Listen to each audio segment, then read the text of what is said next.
Hey, what's going on, guys? I don't know if you can hear the music. Welcome to the VOD. I don't know if you can hear the music. If you can't hear the music, as people come in, they'll let me know, and I'll keep tweaking Streamlabs and see if I can get it going. It was showing that it was playing, and then it showed on the monitor, and now nothing. So I don't know. I don't know what's up.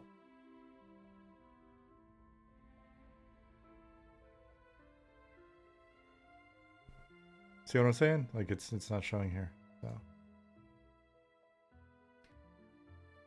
So in the meantime, as I wait for people to come in to give me feedback on the sound, thanks for checking out the VOD. Those of you that are our regulars on YouTube, I'm trying to keep to the commitment of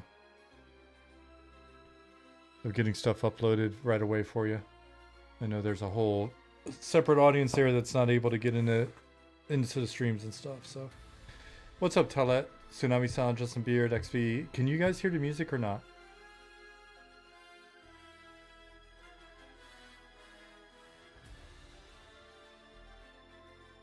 You can? Okay, because it's not showing on the monitor at all. Is the level, are the levels good?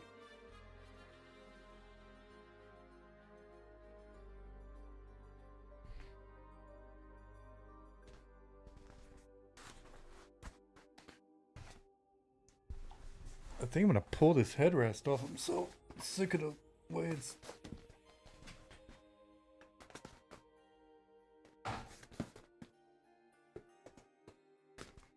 All right, bear with me. I'm pulling this thing off. I'm gonna see what it feels like without it. It's bugging the shit out of me. I think it's affecting my posture. Hold on one second.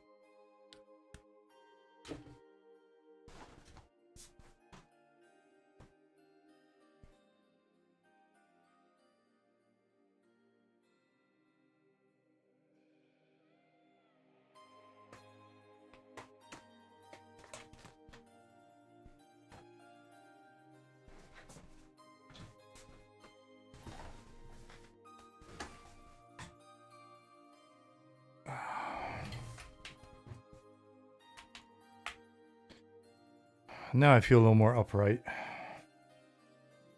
I just every time I see myself in one of the videos, which is only when I'm like getting them uploaded to YouTube and trying to find a thumbnail or something. Every time I look like I don't know, I'm all like hunched over, and it's like it makes me feel like, look, I got like a goblin gut going on and all that shit. And I'm like, I swear I'm not actually shaped that way. Sorry, a little self-conscious.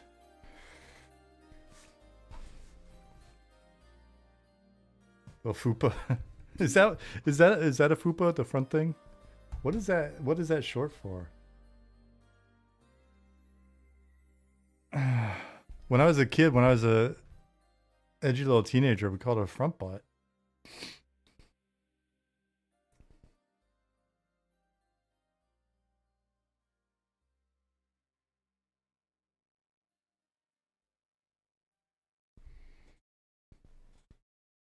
Oh, that feels, I don't know. I mean, there's nothing for me to lean on there, but I think that's actually better. So, I don't know, man. Brood Baker, what's going on? Kuzo. Or is it Kuzak Rogue? It's Kuzak Rogue, right?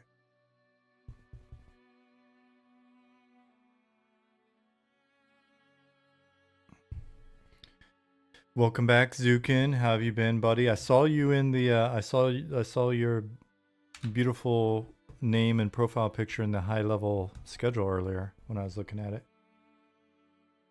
I was like, that's one of the things I love about you.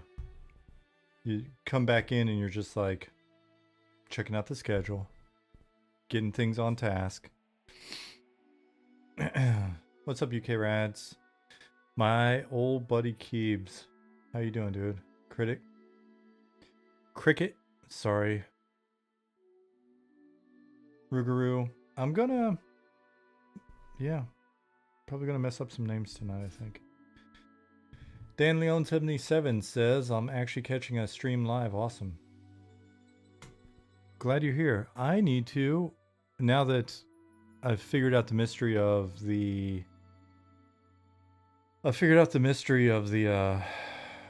monitor not showing me how loud the sound is, but apparently you guys do have music.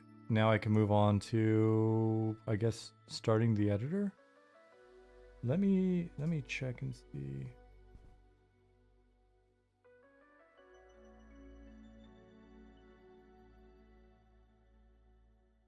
I don't know if Ollie's gonna be around tonight. I don't know. We'll play that one by ear. I'll get the editor up and running anyway. Because I do know what I would like to do in editor if I'm going to be working on stream tonight. So let's get that going. Hey, Eric. Wallabus.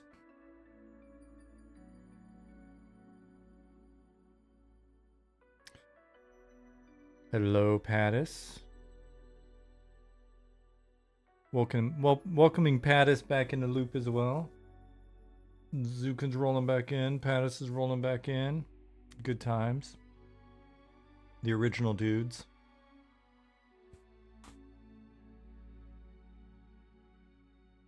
The OGs.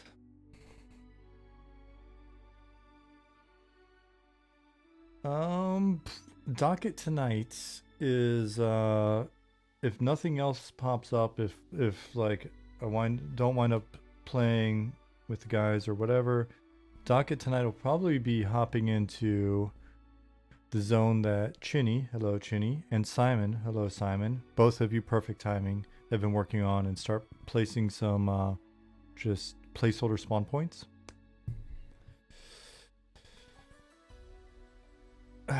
Simon, I think Simon should stream, or at least be just like a guest voice on streams. We have a very stream-worthy team. Chinny was a streamer before he even... And Chinny was making content before he got on the team even. That's how we met. Simon's just fucking hilarious. Pattis streams, Zukin streams.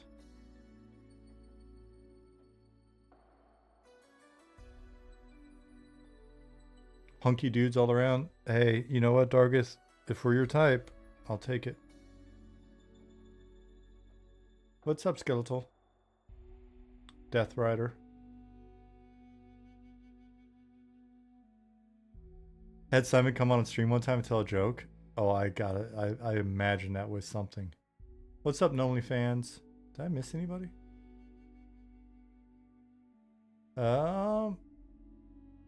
Kuzak Rogue says, I've been playing Project 1999 for the first time to satiate my hunger for Eminem.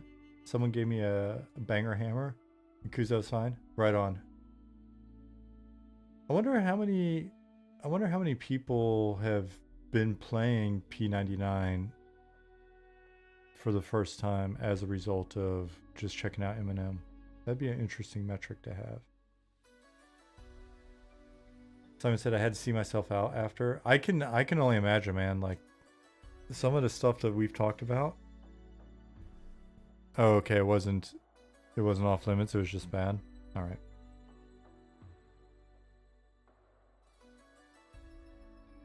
Quarm's where it's at.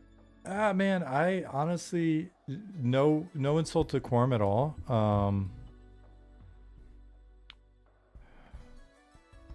I think another P99 would be the one that really felt best to me. Maybe it's a good thing it's not going to happen. Maybe it's a good thing that it doesn't happen this year. Now it's too late. If it had happened last year, it would have been perfect timing, right? But if it doesn't happen this year, then maybe that's fine.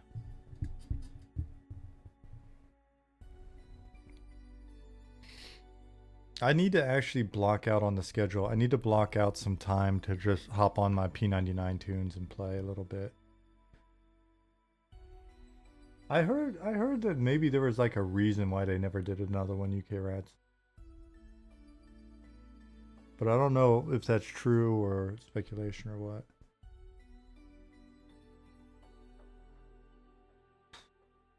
Death Hunter said, I went back to P99 because of Eminem, but I've played off and on there since 2010. I think my highest level tune on P99 is like, honestly, I think it's like 26 or 30 or something. I really wish my Air Dune character was on P99. Hey, Viro.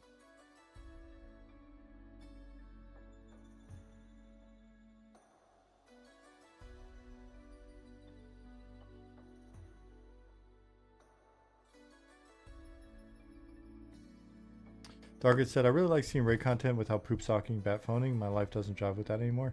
So here, maybe this will sound weird, but I love the idea that the raid content exists and I haven't committed enough time to be able to see it. Like if I'm on a server, I want it to feel like there's shit out there that I don't have the capability or the time or whatever to see, but other people do, because I want to see. I want to be in a world where even if I'm not the gnarliest dude, there are gnarly people running around and I see them, right? Because to me that makes it real. Now, if for people that have never been on those raids before, or if there are people that are like they've never been on the raids and they really wanted to see them, or they just really love raiding, then then I can totally see like, hey, I've done it before and but I really enjoy it and I want to be able to do it without like having to do all that crazy shit or whatever. Then I totally get that, Dargus. And because Dargus just said, I agree with that, except it's 26-year-old content. No, don't need to be on the cutting edge, but I'd like to experience it eventually. Yeah, no, I think that totally not criticizing that at all. I think that's a very legit reason to play on a specific server. And I think like the TLPs have been good for that as well. And in that case, I even think it's fine on the TLPs that things like experience potions and stuff like that exist for that very reason. But in terms of when the difference between like sticking with a community to me or for me and not is, especially in like a classic era community or like a trilogy style community, is I just really want to be a part of. I want to be a part of a living, breathing, legit EverQuest trilogy era, or I mean, if it's just even further, I guess, community. But I wanted the timing to be right. If anything, take maybe even a little bit longer on the timing, but like the timing to be right or whatever. That was my problem with Air Dune. It was just too fast for me. And by the time we got to Velius, it was just like, I just kind of felt like I was just struggling to keep up and stopped enjoying it. I think we hopped in during Lucklin and looked at some stuff and made some cats and this and that, but it was just like by then the community just kind of dissolving. I like the pressure of everybody being restricted to that P99 community, right? It's not getting any bigger. The community's not getting any more diluted across more content. You start seeing people in the old zones and all that stuff. I just love that feeling of the community being compressed into, for the most part, like, I think Velius is big enough. And I just love the idea of there being aspirational dudes and that thinking of like, at some point I'm going to actually buckle down and go see it, or, fucking throw out my, hey, I'm working on M&M card and maybe get carried along on a raid or two just to be back in them again. But yeah, so that's my thought on those. And if you're out there and you can make a, I mean, it doesn't necessarily need to be just P99, like Secrets did with Quorum. I would say Secrets, if you get super bored and you want to make another server and just have it be P99, like hashtag no changes or whatever, you know, definitely feel free to make the camera feel a little bit better or whatever, but like, don't go beyond that. I would definitely be a part of it. Needs a new red server. So a new P99 comes up, but it's just red. I would do it. I would make that one. If they said, hey, we're gonna make a new P99, but it's gonna be red, I would definitely be doing it. I get so nostalgic for Ralos. My little bit of time that I spent on Ralos and then Sulan, I get so nostalgic for it. Just based off, I remember sitting in bed in San Diego with my laptop, playing an Ixar on Ralos, and then on the TV, like in our bedroom, it was just romantic comedies all the time. My ex would be like watching rom-coms, and I can't think of Ralos. And I think it was Ralos. I don't think it was when I was playing on Sulan, but it might have been Sulan. But I know for sure I can't think of playing a badass Ixar necromancer with the dope helmet and the black robe and a cool pet. I can't think of that without thinking of Sleepless in Seattle, You've Got Mail, Bridget Jones' Diary. Like they exist in the same space. I think like badass evil Ixar, necromancer, and like Hugh Grant and you know, romantic comedies. And it just gives me the best feeling of nostalgia, like constantly watching my back and feel the bone, like when I first started the tune and like, oh shit, is somebody about to kill me? And also giggling at sweet romance.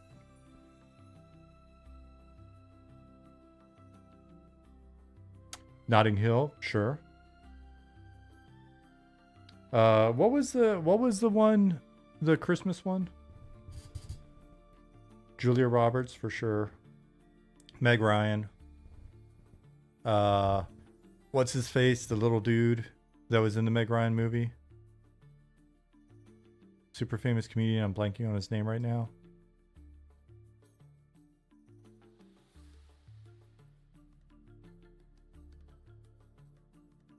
Billy Crystal. Billy Crystal. I think it was with a Y, not an I.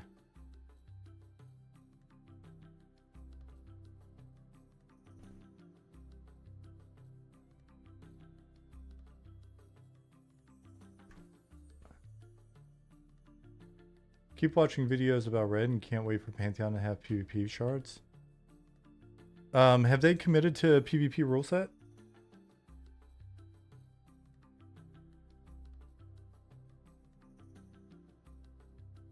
Oh man, this already feels better for my posture.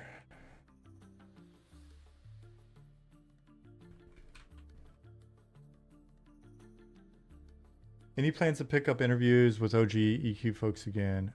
Wild Tovax, I keep saying that I might, and I keep not delivering. Sweet Jiminy, what is being built over there? Oh, I know what that's going to be. I know. Oh, trees. I haven't. Okay, we've got to do some exploring today. Rick Moranis. Rick Moranis, I saw somebody like had posted something on the internet that says Rick Moranis basically just got out of the movie business to raise his kids and be a good dad, which is pretty amazing.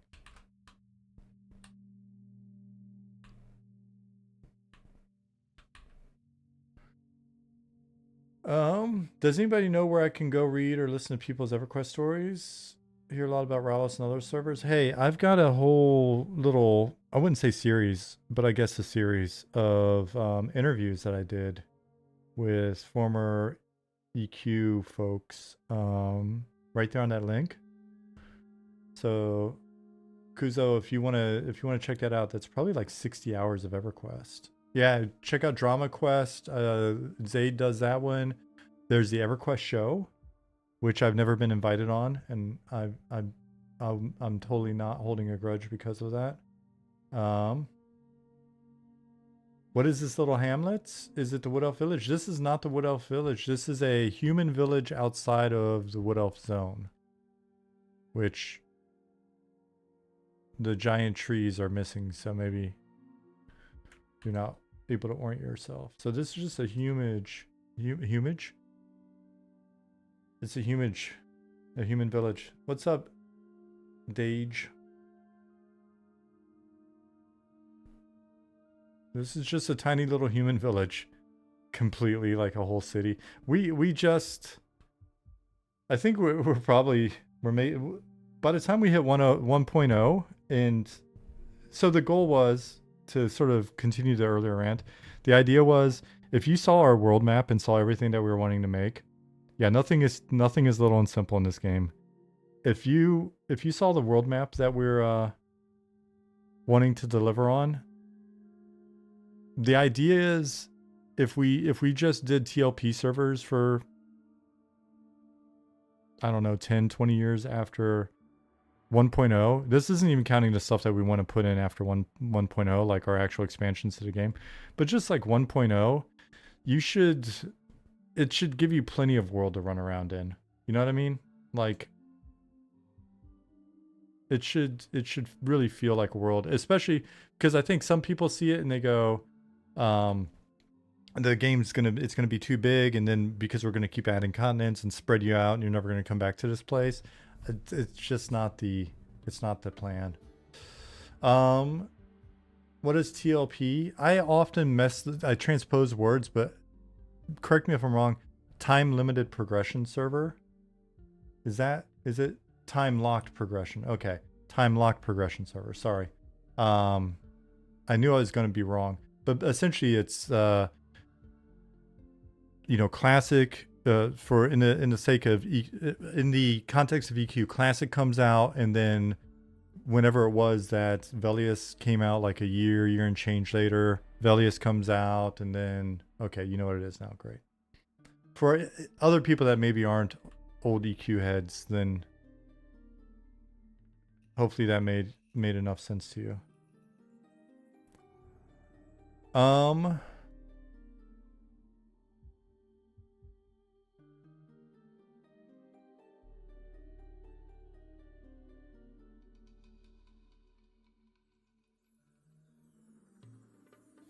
Okay, so when are we getting the next test?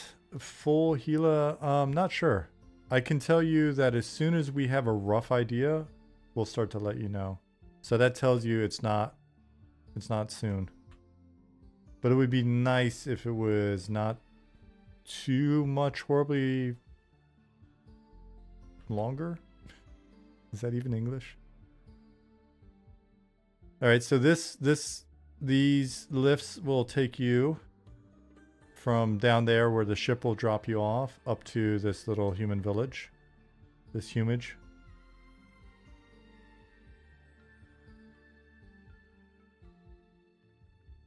Should we expect a longer test this time around? I don't know. I don't know what to tell you. It depends on the state of the features in the server once we go to do it. I kind of hope so, but again, don't expect us to... Well, you know what? I'm not going to say anything beyond that because I was about to say something that I think may be wrong. I'll just say I don't know. Cool. This is a bit better size. Hollow B 1. Welcome. Thank you for the follow. Let's give myself a little bit of a speed boost. See what it feels like. How goes the weekend? Doza it's going pretty good so far.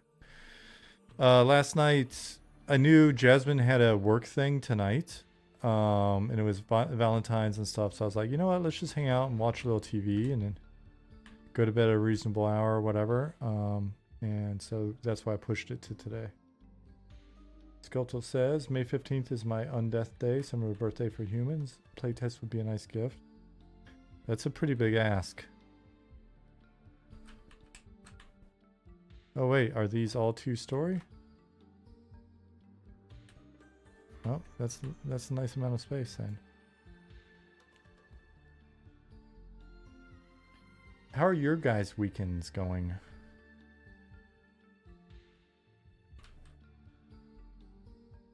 Yeah, we've just got so much new stuff that we want to get locked down a little bit more before another test.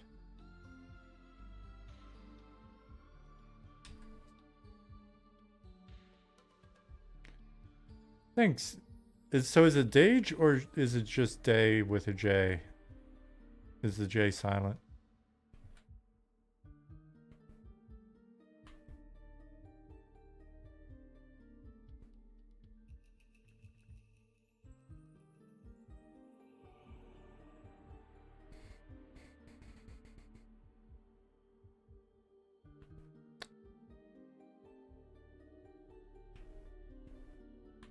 With a J, okay. But do I say it like Dage or do I say Daj?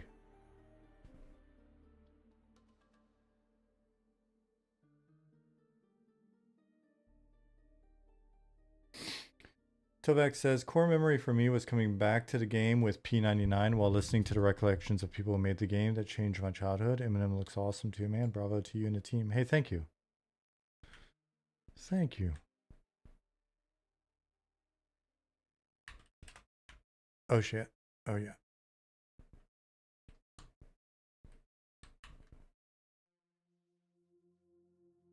It's just a letter change from my real name, Dale. Now I'm just going to call you Dale. You messed up.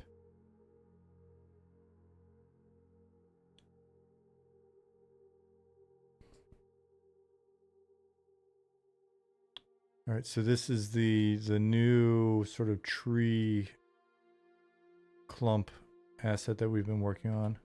Kind of a blocker asset that we're going to build out to see if that works. I mean, it may work out that we just do clumps and we don't have a block. That may wind up actually being the better move. Oh no, I'm trapped in invisible collision. Because, I mean, overall, it's feeling pretty good. Let me fly.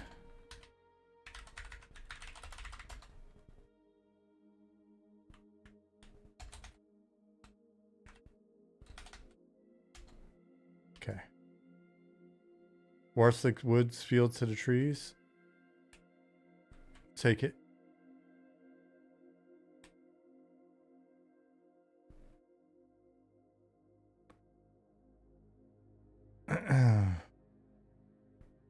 I think the trees are coming along nice. I think we'll wind up hitting a nice spot with them. If you remember from the previous playtest, from the previous streams and stuff, we had like the big blocker cones and stuff.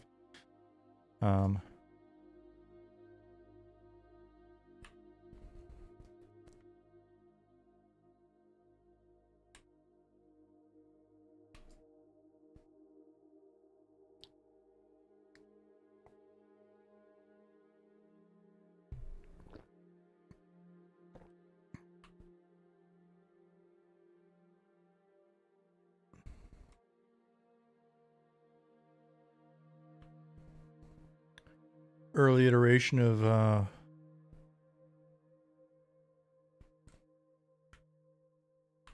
some of the roots and stuff, that big giant roots coming out of the huge forest that you'll see there on the other side. Can I get back up?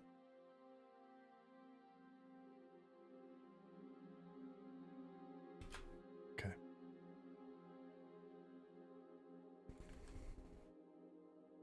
I could probably come in here. What I'll do is maybe I'll come in here tomorrow, since we're pretty set on the river location, stuff like that. Come in here, excuse me, tomorrow and put in some water volumes. That way, even when we're running around, we can kind of swim across easily. Plus, you know, that it's one less thing to do when we are ready for a playtest. Another thing knocked off the list. All right, I want to cheat speed-wise for a minute. All right. Okay, that again. Come back through. Here will be a stable.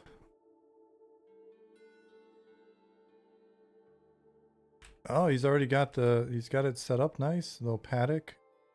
Cool, we got the paddock here.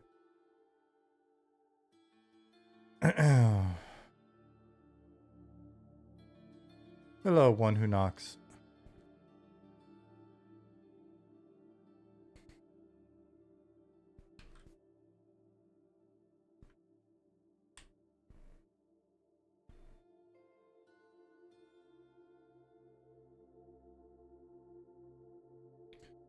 Be able to see the top of that tree once the crown is on it.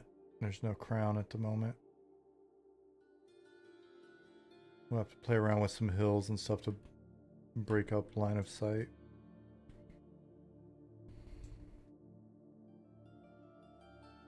I'm gonna cheat my speed again.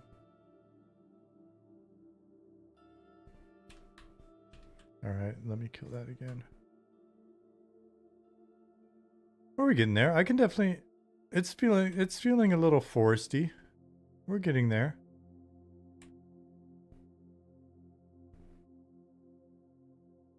Reported for speed cheating? It's already been logged. I'm already in trouble.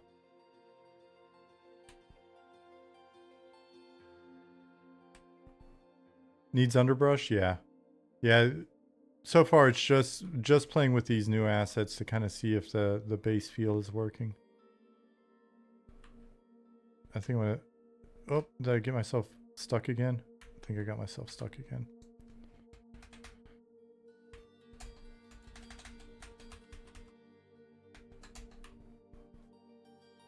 We'll just take a shortcut really quick. Okay.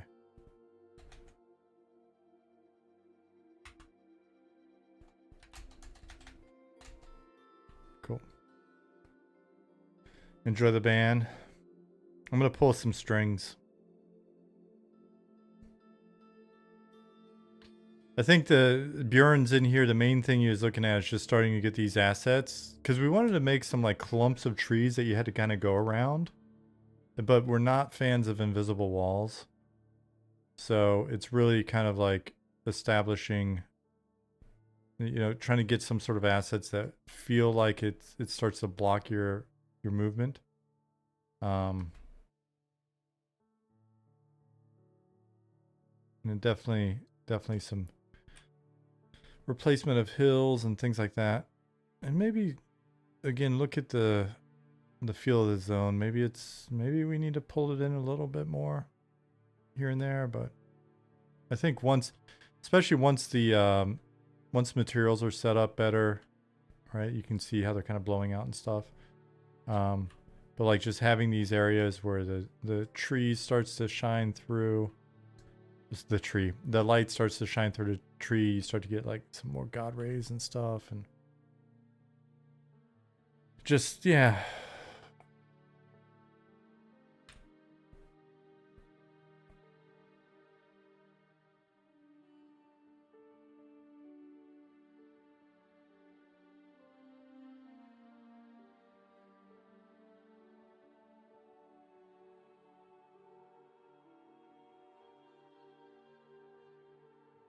Then this will be a nice gathering spot for folks. Little inn up there, stable down here.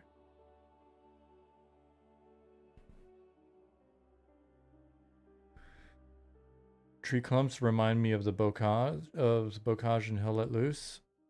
I haven't played a ton. I was playing a bit of Hill Let Loose with my friend Hashpipe.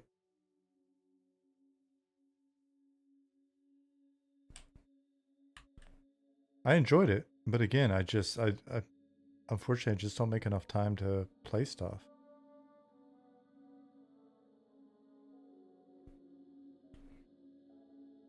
All right, so this is looking good. I'll run around some more for gather feedback and stuff. Tomorrow probably. Let's see. Let's zone to Night Harbor to look at something, and then we'll zone over to actually place some spawn points. Zone Night Harbor. Then we'll zone the Shallow Shoals.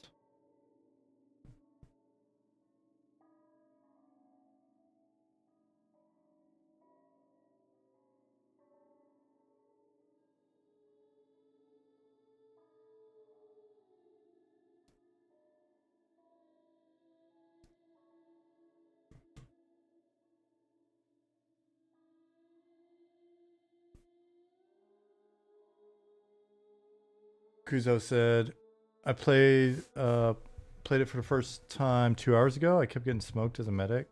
That came from all angles. Sometimes I didn't even see who shot me. Yeah, it's a weird one. Like, you really do have to get into a rhythm. I was having fun with it, though. The one I haven't played that Nick's played and referenced. What's the World War II MMO that they're doing like a medieval version? I should know it, but once I start streaming, everything slips. Like I can't remember anything. Foxhole. There we go. Foxhole is the one. Thank you, Senor.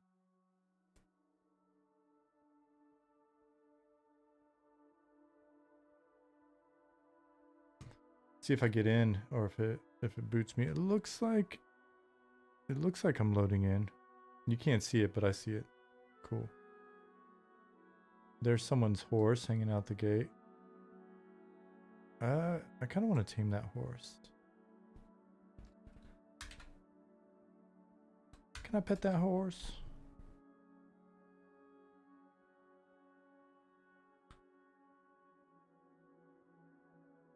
My highest played hours in any game is in Foxhole. Really? You know what? Let me bring it up on a tab and maybe just kind of force myself to Foxhole game.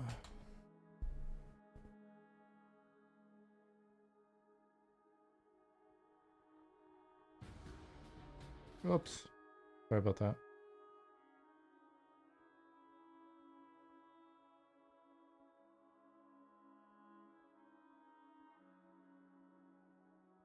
I might have to. Oh. Those of you, I don't know if I mentioned, I got a 3D printer as an early birthday present. I think I mentioned it in a previous stream. So I found the latest version of this guy. Had an open source prosthetic finger set up. So I printed out the first version of it. Oops, being close to the camera, jack the green screen. Okay, it fixed itself. So, and it was crazy. I got we got the easiest one we could find. We got a Bamboo Labs P1S. Everybody was all up in arms about the whole whatever terms of service, blah blah blah. You know, firmware thing. But, anyways, so surprised you could get printer time to do it though. Oh yeah, from Jasmine. Yeah, she let me hop on and work with it. So it's funny because it originally came with came with one length sort of setup, and it was just crazy. It was so rad because I think Simon or somebody reminded me in Slack that I could use Blender to modify the files, and so imported in Blender, boom, took a little linkage. Took this like linkage that was just too big and just shrunk it down real quick, printed a new one. Super awesome. So I've got the original set up. Well, I just got booted. Perfect timing to show this off then. But it's cool, man. You just get it in there, mess around with it, change the size of some parts. Yeah, so we'll see. We'll see if we can iterate through it. I don't think it's going to be super functional, to be honest, like the finger. But it would be cool to make one that kind of somewhat sort of works. It's a fun little side project. All right, so as soon as we get back in, we'll look at Night Harbor and see if we can spot some different like tweaks to the shaders and the use of the new Unity 6 lighting, the AVP. What was that again? AVP is what? Adaptive Volume Probe? No. Let me look it up. You guys, by the time I find it, you'll already set it in chat. Unity AVP. Adaptive Pro Volumes, APV. There we go. I'm a dummy. APV. Adaptive probe volumes. Anyways, that stuff's being used. So let me see if I gotta pull anything. Doesn't look like it. What's up, Ulart?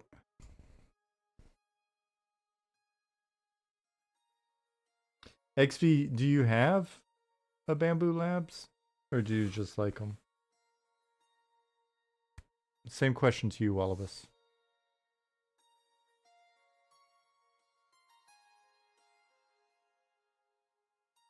Made your old work get one?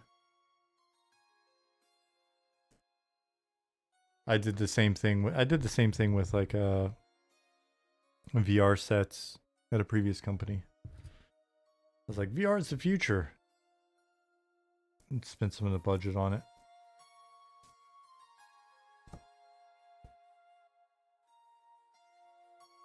Well, it says, I've also got a P1 that I use for random stuff currently. I'm down trying to fix an issue with the hot end. Yeah, I'm hoping I don't have any weird like technical issues for a while. But yeah, it's amazing how many little random things you can identify that you just make really quick.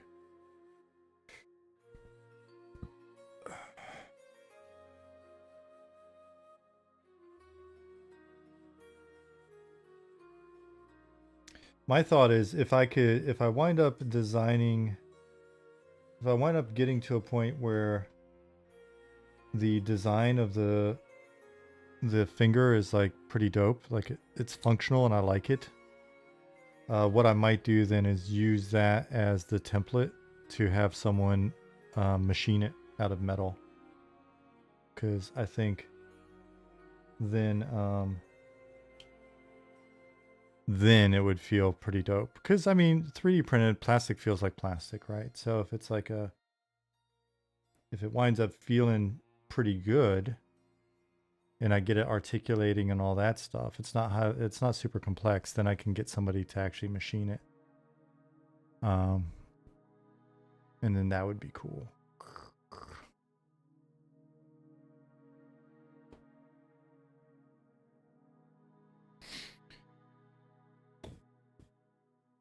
What's up, Darton?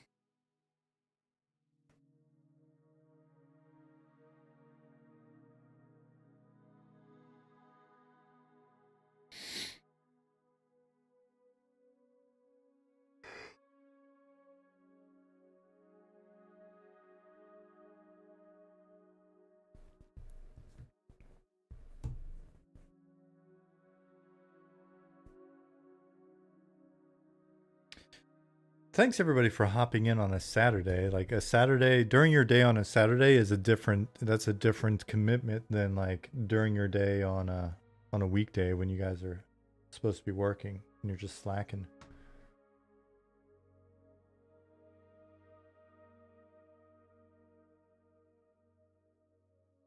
Darton said, "Hey brother, hope you and your wife had a great Valentine's." We did. It was very chill. It was just we're pretty chill people.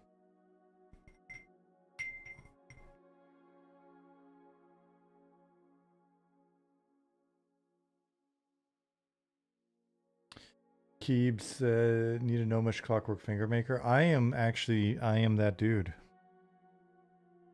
Oh, that just reminded me.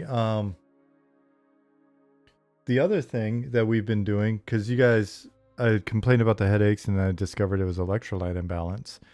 I've been wearing this like automated, it's a blood sugar monitor, because Jasmine's done it before to try to like get a feel for what kind of spikes our blood sugar and what doesn't. So got on this. I'm gonna wear it for like 2 weeks. This is like the end of week 1, I think. And it's just like you have an app on the phone and it just updates you on your blood sugar levels, and it's been very interesting to see it because there's stuff where I thought for sure that's probably spiking my blood sugar or whatever, and it hasn't. And then other stuff, it just, it's like, wow, okay, that meal did.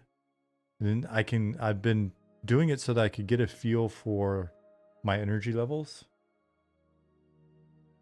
You cannot picture me being an angry person regardless of what you said. Living robot. That's fine by me. This is fucking. You should definitely see me off stream. I can. Yeah. I mean, but I am relatively chill. But when it happens, it's a thing. But yeah, I've calmed down a lot. I'm 50, man. Like I've got to calm down a bit.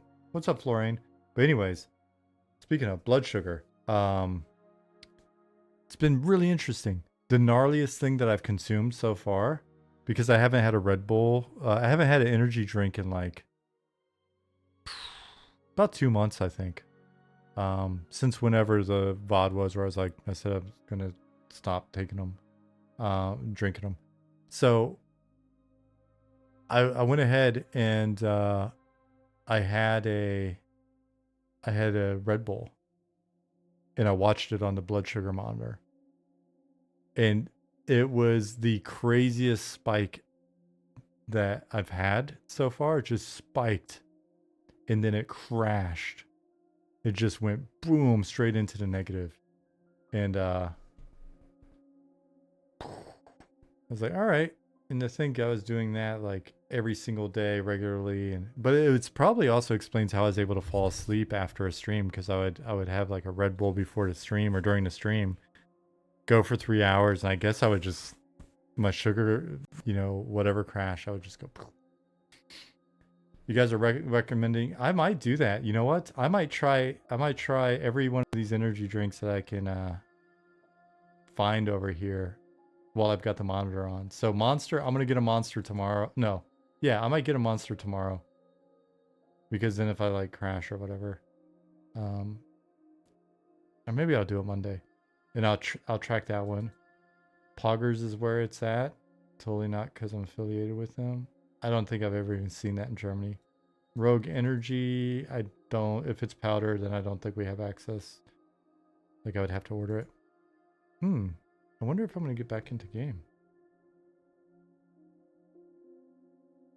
But yeah, I want to check the. It's funny. Oh, the other thing was I drank the Red Bull and then I worked out, and I think that might have also helped with the sugar crash. Poggers is a newer brand like Rogue Energy, powdered but healthier. Yeah, we'll see. Darton said just turned 50 last December on the 6th. Hey, happy birthday. Death Rider turned 51 last December. I love that we've got so many old dudes in here.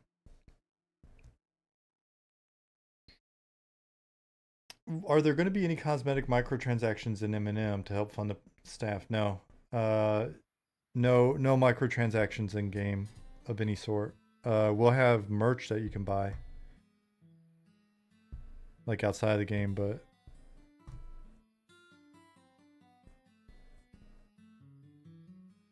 just anything that we could potentially sell in game is something you could earn in game, and it makes so much more sense to just let you play and earn it than to try to piece out the game in that manner.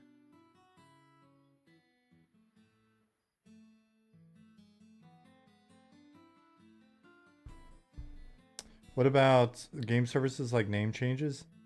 I mean, I think even something like that, name changes are weird. So name changes are a weird one. I'm of the belief, but this isn't something we've locked down as a team. I think if we're going to allow name changes, we need to also have a somewhere on the website where you can see where names were changed, what the name was changed to, so you can track a history of a character. I understand there are some cases where people are like, they were being harassed or whatever. We can investigate that, but I still think that's, if it's truly like that bad, then we should be dealing with the problem and not necessarily just the name change. But again, for the most part, I think it's really important that we, like, communities know who's in the community, and like then with RMT, like somebody sells a character and then they get the name changed and all this other shit, like it's just, yeah. So I think that could have gone to social ledger. I don't know if there's a good place for it. It feels like something that would be separate from your character. But anyway, but then selling the service, I don't know. There's certain things that I think have been sold as a service in the past that maybe. So I don't want to say no, but I almost, and again, this is just something that's on my mind. It's not the actual company line. It just almost feels like maybe you earn credits through just being a loyal player of the game, and so after X amount of time, if you need something, then you just get it as part of your subscription. I think it's a slippery slope, and it's kind of a weird thing where it's like, oh, let's start finding things to piece out for cash. Like, our main goal is to make a game that you enjoy and you keep coming back and playing month to month, and there's enough of you for us to pay our bills. All right, I'm gonna try loading in again. Darton said, nice, Sean. I'm not only old, but played EverQuest continuously from 99 to 2025. That's so wild.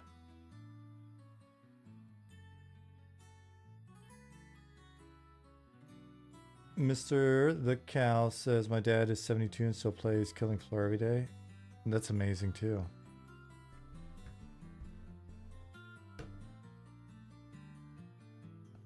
Block lists by accounts, not just character.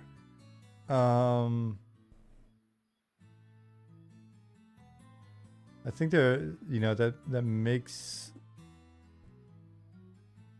sense. I don't know if we've discussed it. I don't know if it's something that we've got in our issues as a feature request.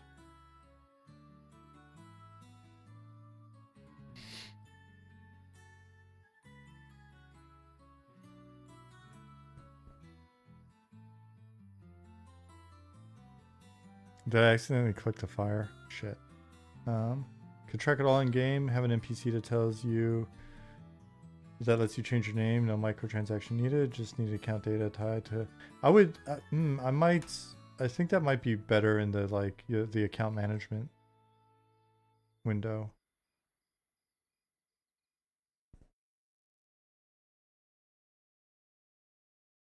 You mean a game that is not riddled with microtransactions to maximize profit? Yeah. Weird, right?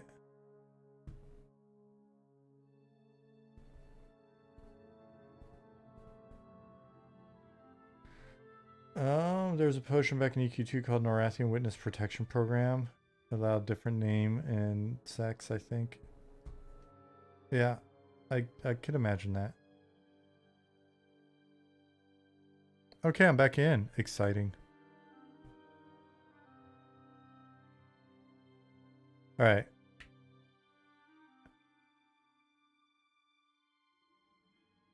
A horse appears uneasy with you.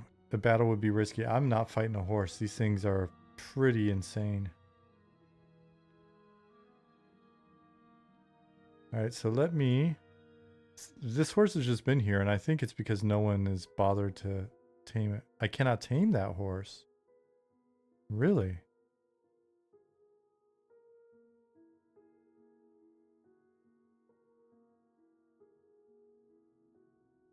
Okay. Random horse is just going to be there, I guess.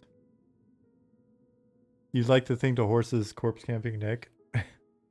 That could be what it's doing. It could be the horse's job is just to wait for Nick to come back online.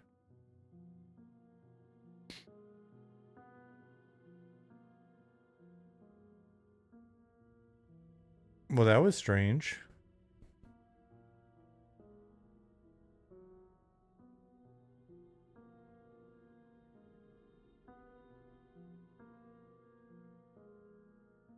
We're doing a lot of like weird stuff in here at the moment.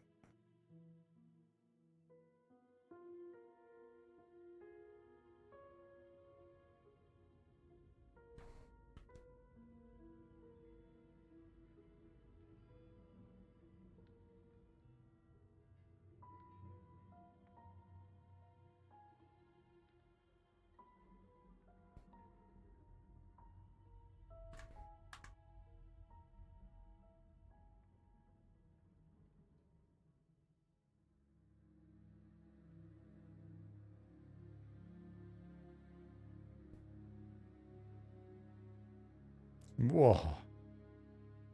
There went again. Interesting. So yeah, as you guys are asking about when's the next playtest, keep in mind that we're working through some stuff like this.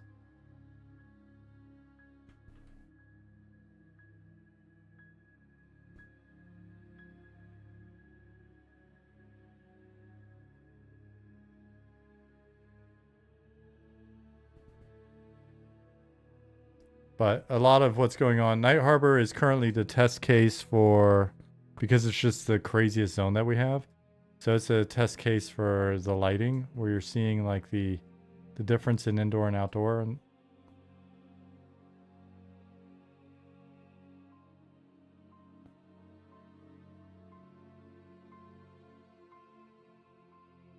so Night Harbor's test case for lighting, and then Shaded Dunes is going to be the test case for the new texture setup. And that should be, was just talking to Harrison Pattis before the stream on that topic, and that should be coming together this week, it sounds like. Next few days. Maybe even tomorrow. Does Night Harbor get new textures? Just think that it's got new textures, but they're not the final textures. We're mainly focusing on the lighting. So everything got a new shader applied to it that the new textures will use. But it's the main focus right now is the lighting, which I guess use the new shaders work with the lighting, but a lot of what's going on is the just trying to nail a certain look with the lighting.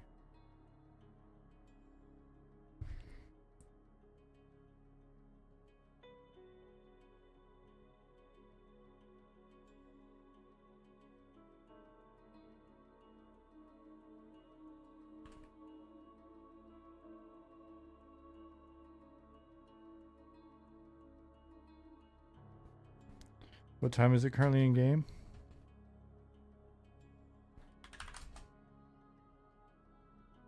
$4 p.m. Okay.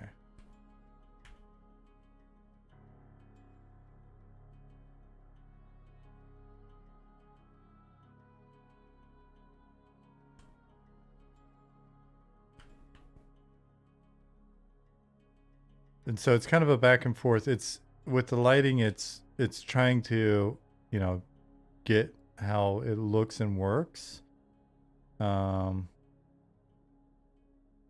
But then it's also looking at the optimizations and just making sure that it actually it's performant as well. Hey, Goblin. Goblin said if we can get rid of those light leaks, that would be perfect.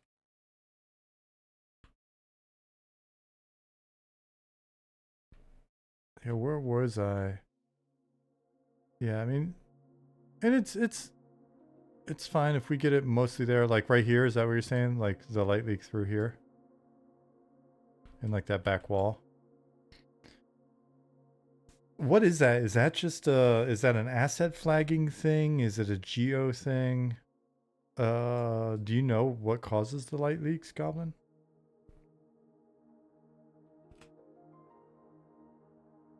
Hey, Poon. But I mean, that's just being able, and then there's the overall, like, sort of our environmental light and sky and stuff still feels off.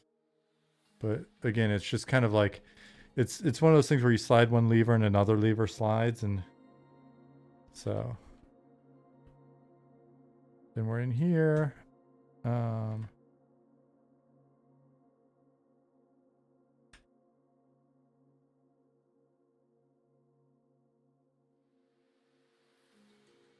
So that's pretty cool. Yeah, like Goblin's saying, there's definitely some weird stuff. Like, look at this hallway.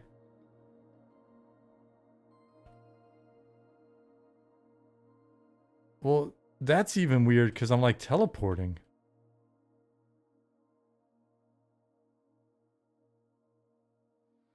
Every one of these bugs we need to keep Chip, if you see this clip, Ollie, if you see like this clip or whatever, oh, you know what that is? I think that was just my camera. Okay, shit. I thought it was just like doing it. That was just my camera clipping the door. I psyched myself out. I was like, I thought it was some sort of optical illusion. I was like, we need to keep every one of these weird things. For maybe we just have like something invisible push your camera every once in a while for the Deep Elf City. Not the Deep Elf City, sorry, the Deep Gnome City. If you're not I think one of the benefits of being a Deep Gnome is when you move through the city, it doesn't just like screw with your mind. And then everybody else that goes into the Deep Gnome City is just like, you have to drink a potion or eat some mushrooms or something to be able to move through there without it being completely weird. What's up, Unchained? I wanted to come down into this big room and see what it looked like.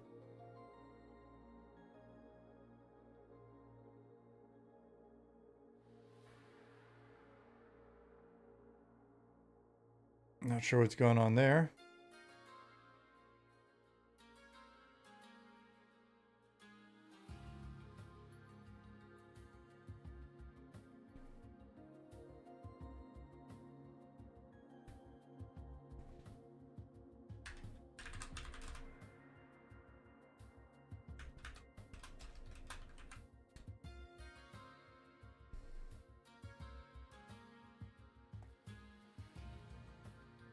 Are we actually doing non-Euclidean geometry for Deep Gnomes?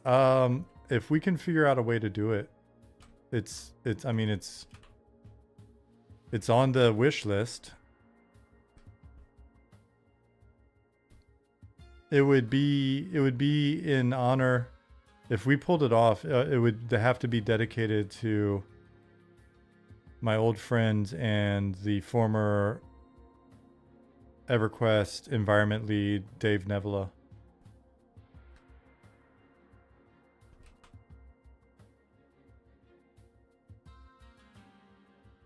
Because every time I asked for anything even roughly resembling the concept, you would get so pissed off. Stop asking for that. Could we make this Escher-like? Could we make this like a Escher? Just stop.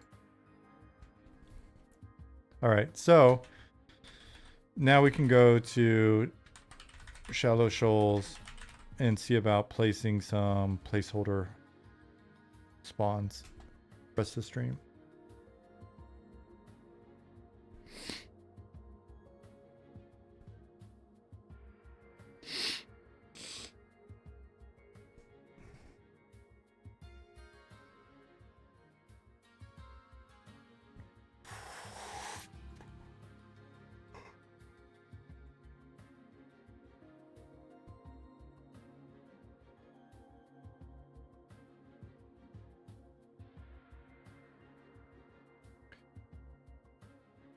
Hey, what's up, Wickasloth? If you guys have ever played in the zone Hates Fury, wasn't that the zone name? It was the ship in Legacy of Akesha. If you ever played that zone where you played on that troll pirate ship, then you have Dave to thank for that, because one of the problems that we had in EverQuest was there's no Z access for AoEs, and so certain spells didn't have Z access, and so that's why there were, if you look at other EQ zones, even zones like Tower of Frozen Shadow and stuff, it was usually displaced over to the side. Whenever there was stuff right over each other, then it would cause problems. Like, so if something passed over and you cast a spell, then you would have everything come up from the basement or whatever and kill you. Conquest knows all about Z-axis, exactly, right? So like summoning dragons, the warders is summoning you, didn't account for Z-axis, shit like that, right? And so, but Dave really, really, really, really wanted to make a pirate ship. Like every time we asked about like, hey, can we make this zone or can we make that or whatever? Can we do this tower? He's always like, oh, you guys, you know the Z access problems, blah blah blah. And so it was just one of those things where he always pushed back on it until that expansion. And then he was like, I really want to make this pirate ship. And so we had to sit down and like figure out how it was going to be designed so that it felt like a ship but didn't lead to a lot of problems. And if I remember correctly,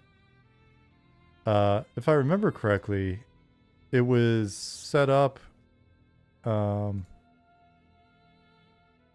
it kind of do this progression?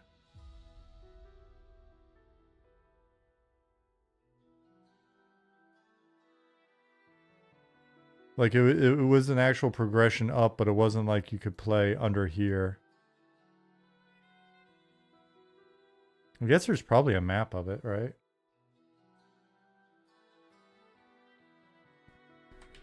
Hates Fury EverQuest. There are 2 floors, but they are horizontal to each other. Yeah, let me see if I can find a map.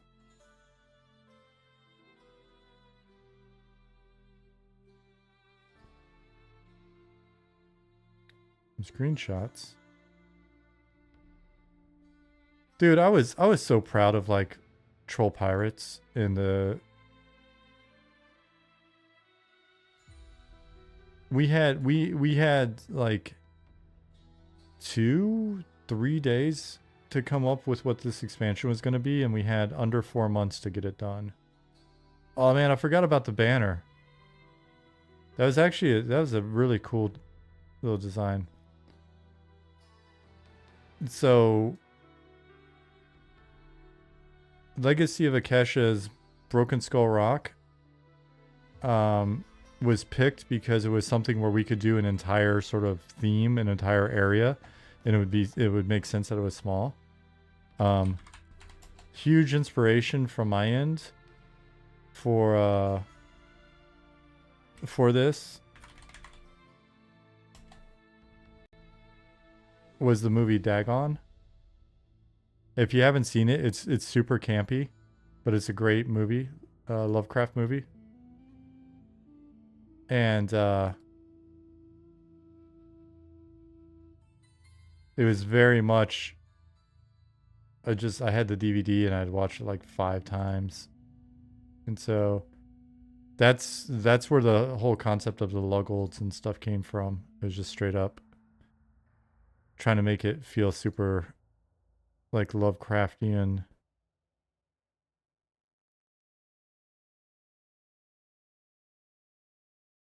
And we're just like, okay, and who do they all worship? Inaruk, that'll work. See, like especially the ones with the robes. Oh man.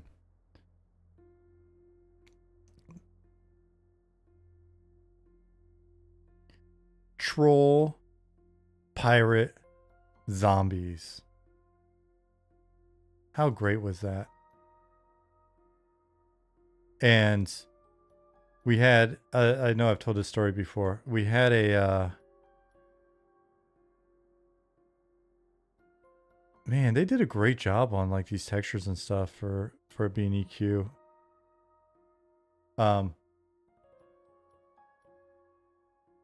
It was one of those things where Smed came to us and was like, "Hey, can you get this expansion done in under 4 months? We need a team to be able to pull that off if possible." And so a number of cool things happened with that. It was our first digital download expansion, all that. But it was funny because we had a meeting, all hands meeting, where it was like the entire company was there. They flew everybody out and stuff. So it was like 500 people in this big conference room, and where everybody was presenting what they're going to be working on. It was like, it was for the Christmas party. Because like we got told, because this I think it was for the Christmas party, because this shipped early, like February or something like that. Oh no. So maybe we only had like 3 months? I don't know. Anyway, long story short, Smed was like, we hadn't pitched the expansion to him yet. We just told him that we had an idea and we knew what we were going to do, and we hadn't pitched the theme. And I saw him in the parking lot on the way in. I had the presentation for the expansion. We had the concept art, everything. And it was like all good to go, but we didn't have any very much because we just got told that we needed to come up with it, and that like the week before or whatever. And so we're going in and I'm like jazzed to give this presentation, a little nervous. I don't necessarily like speaking in front of like 500 people. And so we see Smed in the parking lot and he's like, hey, you guys ready to go with the presentation? You know what you guys are doing? Yep. He goes, and I don't know why, I don't know how it happened. And I think it's because he had mentioned not liking pirates before. And we were joking about it. And I think we didn't think anything about it because it was going to be a pirate expansion no matter what. It's Broken Skull Rock. And he goes, he looks at me and the producer as I'm like going in to give this presentation. And he goes, better not be fucking pirates.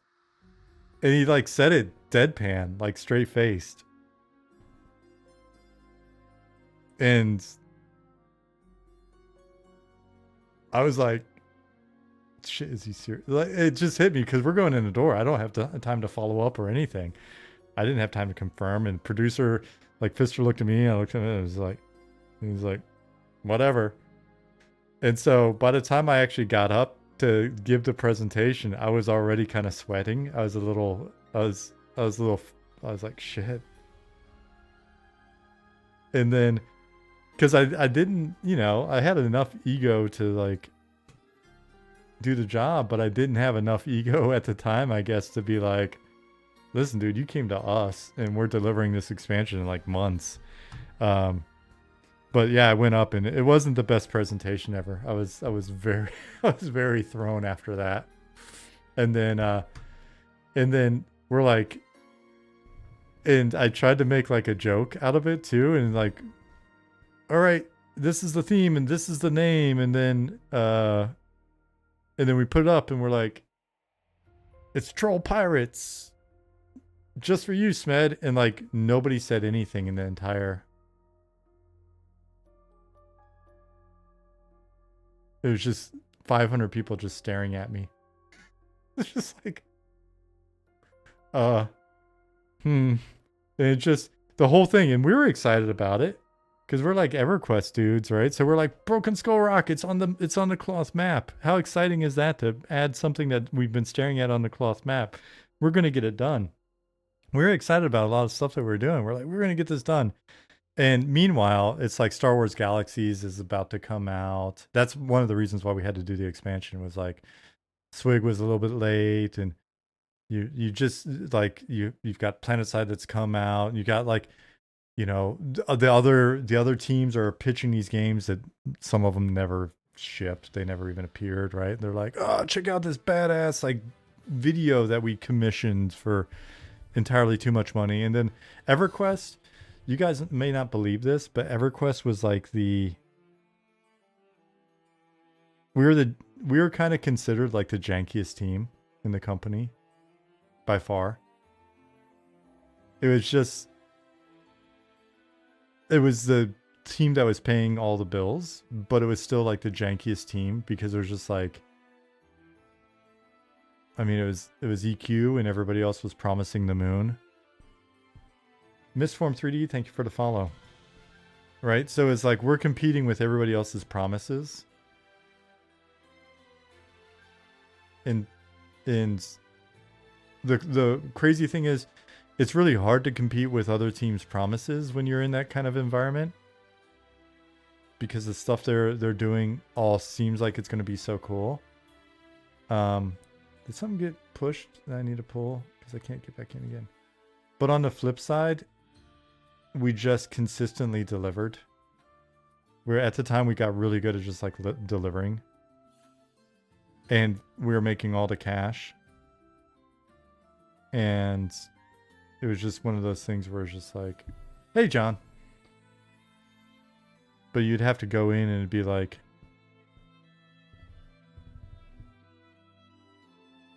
you're competing with like a Star Wars Galaxies demo where they've got like a special box that they put together with like 18 video cards daisy chained together and fucking dry ice and everything else, trying to like get it to run at more than 10 frames a second. And that was kind of, that was, you know, or like, hey, secret agent MMO game that's coming out and everything's like totally scripted and badass looking. EQ2. Then there we were just like, we were continuing to duct tape, like we're stapling antlers on mice and shit and completely just duct taping things together as stuff was falling off the other side and just trying to continue to make content as fast as we could. Man. All right, cool. We're in here now.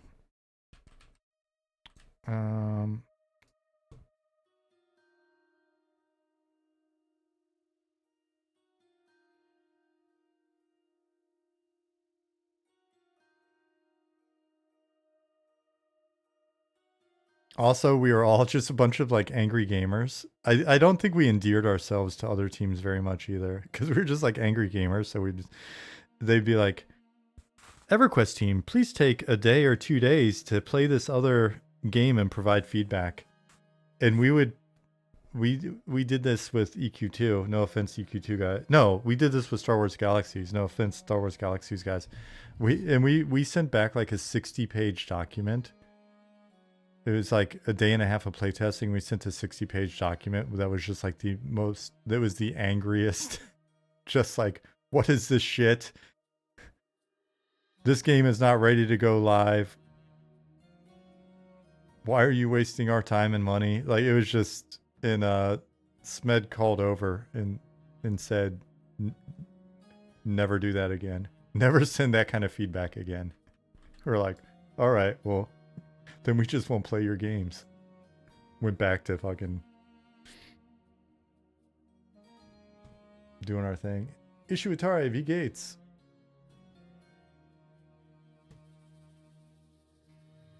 Don't make a shit game then. No, I think that was probably said more than once in the pit.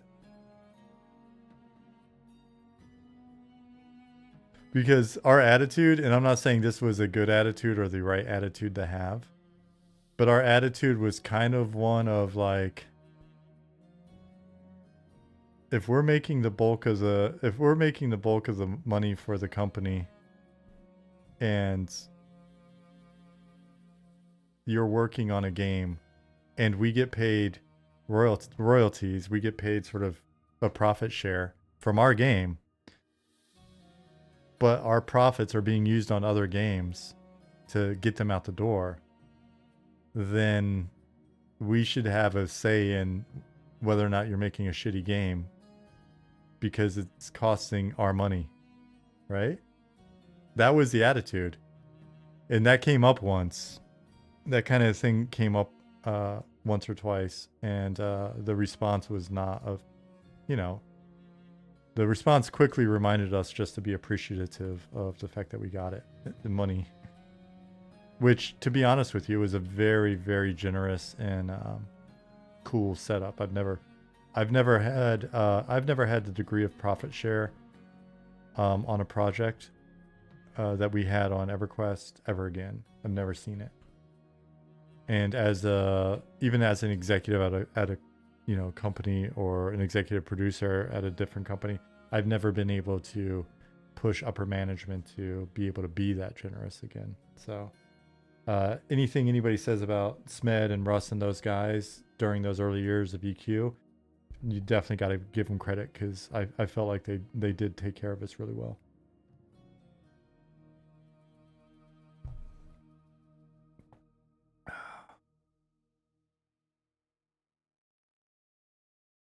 There are so many games that came out, MMORPGs back then. Yeah, everything was everything was supposed to be made into an. It's the same thing with live service today, right?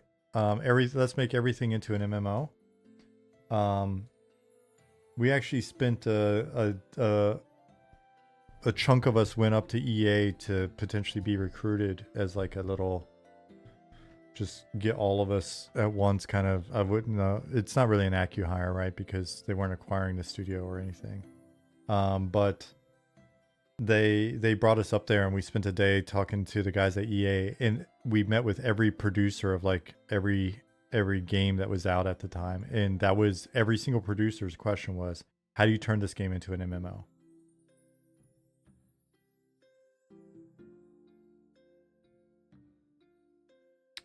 Then we had lunch with the Earth and Beyond guys, which was, you know, that was fun enough. Cool game. And then later on wound up working with one of the programmers from Earth and Beyond, a guy named Andre. And he was super solid. He was like the lead gameplay programmer on DC Universe, and I was the content lead. Yeah, content lead. All right, let's see.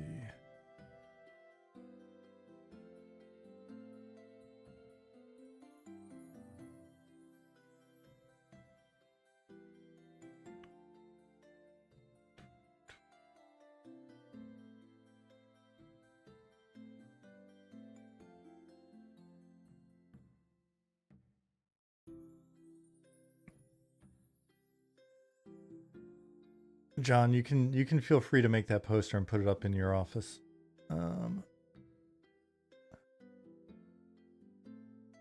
People who make the game getting paid, everyone should probably do that. Yeah, it's not a bad idea, right? I feel like if companies took better care of their developers and focused on less on bootlicking corporates and quality of games would be better. The problem is I don't and I'm saying this kind of flippantly, but I think once companies hit a certain scale, or once they've got like, you know, if they're public or if they've got investors and a board and all this other shit, I think it's very difficult for them to do the right thing by their employees, by the team.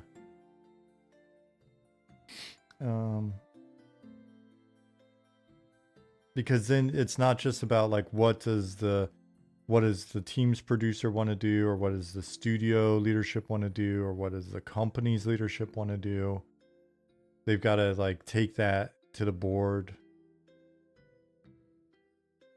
And then honestly, like, I don't know, maybe there's some really impressive boards out there, but like in my experience, what little I've seen of boards, it's the board of directors are pretty detached from game development, line production, right? Like the boards wind up being these really great names to have on the board so that you can project that to shareholders or whatever. They're business people.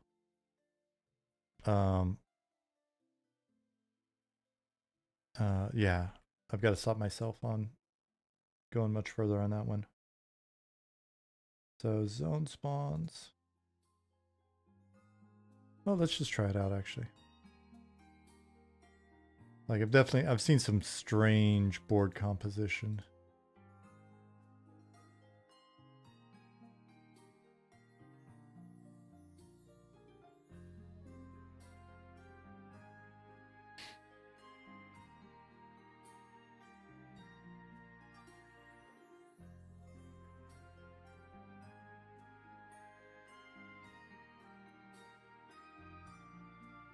It's understandable why so many devs have gone on to create little indie games, some of which have done really well. I mean, I really enjoyed Stardew Valley for a while.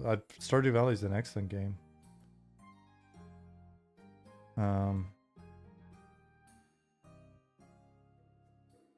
It's more financially viable to pump out mediocrity, so they push towards that. It's just a better business plan. I don't know that it's more financially viable. I think it's just, it's more consistently likely to occur. It's hard to make cool shit, right? Like until we're looking back on you guys really enjoying years of Monsters and Memories, I can't even say that we're to the best of our ability trying to make cool shit. But like, it would be hubris to say that the game, you know, the game's awesome, it's the coolest thing ever, right? Until we've proven that. It is extremely easy to fail in game development.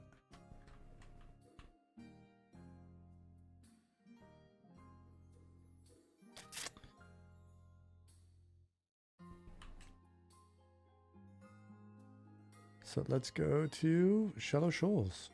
Enable zone spawners. Let's see if we got any in here. Beautiful art is seldom made when thinking about monetization. Or at least I don't think so. I think it's possible. I don't necessarily think that I don't know that like art in business or, you know, art or and commercial art or whatever are mutually exclusive. But you know, if you're serving two masters, then obviously you're going to wind up with constraints and time pressures and other things that you wouldn't necessarily have if you're just making art. But then again, if you're just making art, you've got a whole bunch of other issues, right? Like, well, feeding yourself. Do you have enough constraints to kind of push you, right? So I think I don't see them as mutually exclusive. I just think you're making games is hard, and then people really yeah, the ships are just placeholder. Simon's actually was just had drawn up, is working on like a pretty cool ship as well, and we'll probably over time have more than one ship. These I think are the original placeholder ships that Ollie made years ago. I think maybe Harrison made them, but I thought Ollie had made one, or maybe Harrison fixed Ollie's or something. I don't know. But the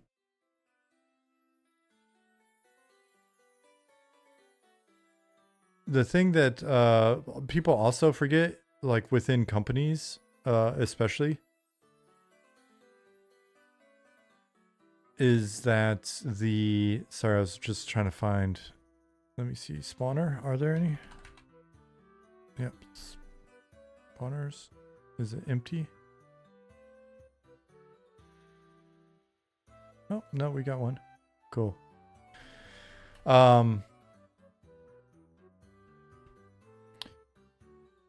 People forget like all of the various variables that you're dealing with when you're making a new game potentially. So it's like, all right, so you're making a new game.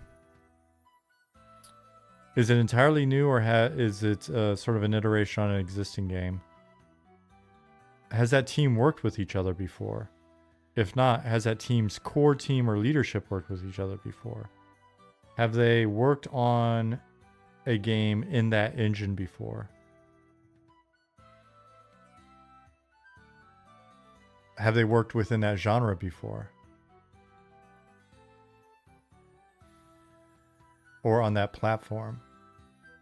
Right? And it's like each one of those things is adding a bunch more risk if you're not taking the time to work through each one of those. And some of that really, it's hard to do in parallel. So like getting a core team in place and getting them familiar with each other and trusting each other and gelling and figuring out if it's the right comp. Maybe it's not the right personalities to put together, all that type of shit. You know, and just kind of working through those problems from there.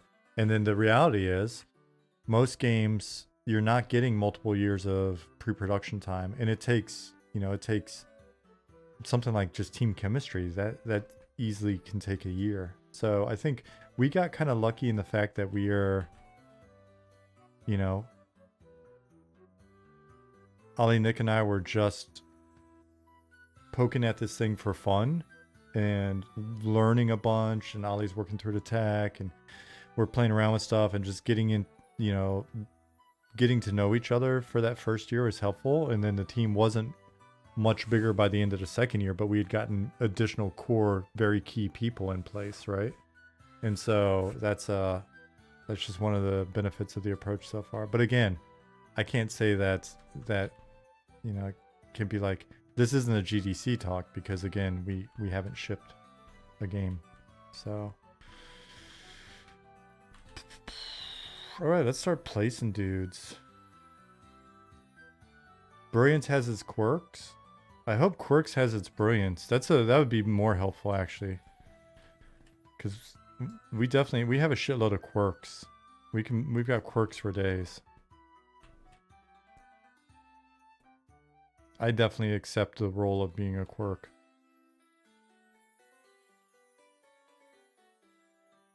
Shaka, what's going on, dude? I regularly think of you when whenever I'm lifting weights. Oddly enough, I don't know if that sounds weird, but it's true. I'm not even making that up. I'm like, I wonder what that dude's up to. I love those damn dumbbells so much. About to go lift, in fact. Nice.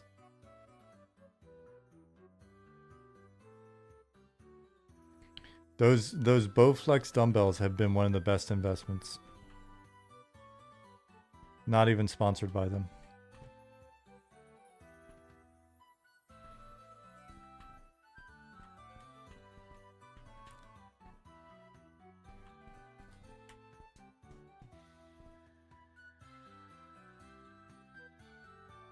Oops.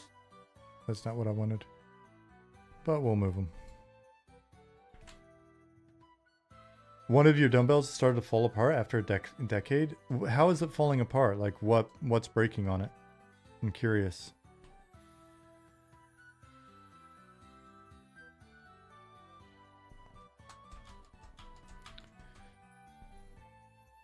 It's a little late to ask, but the music levels are still good, right? Because the monitor still doesn't, it's still not showing me what the music levels are in Streamlabs. That's just on the fritz. Audio is good? Okay.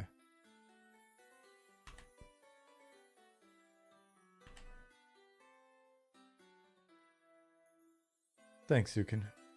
Won't hold on to one of those plates. Oh, interesting. I guess that makes sense. Do you think the little nub just got worn down or something?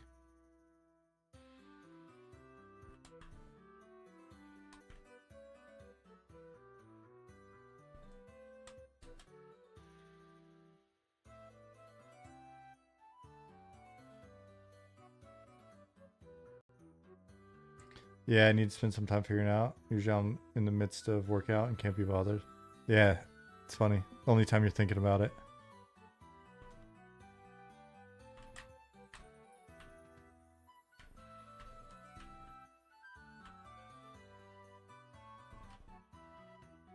So, Zukin, I have a variation / maybe it's a new NPC that we got to get on the schedule.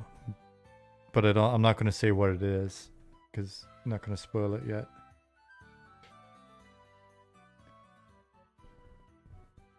But I didn't want to spring it on you, but I think we can do it. Nehru, thank you for the follow. Is my knee good? Yeah, so my knee's actually been great. It makes a lot of noise and it hurts every once in a while, but I know what it is, right? It's just the cartilage is worn out. But I've been working through...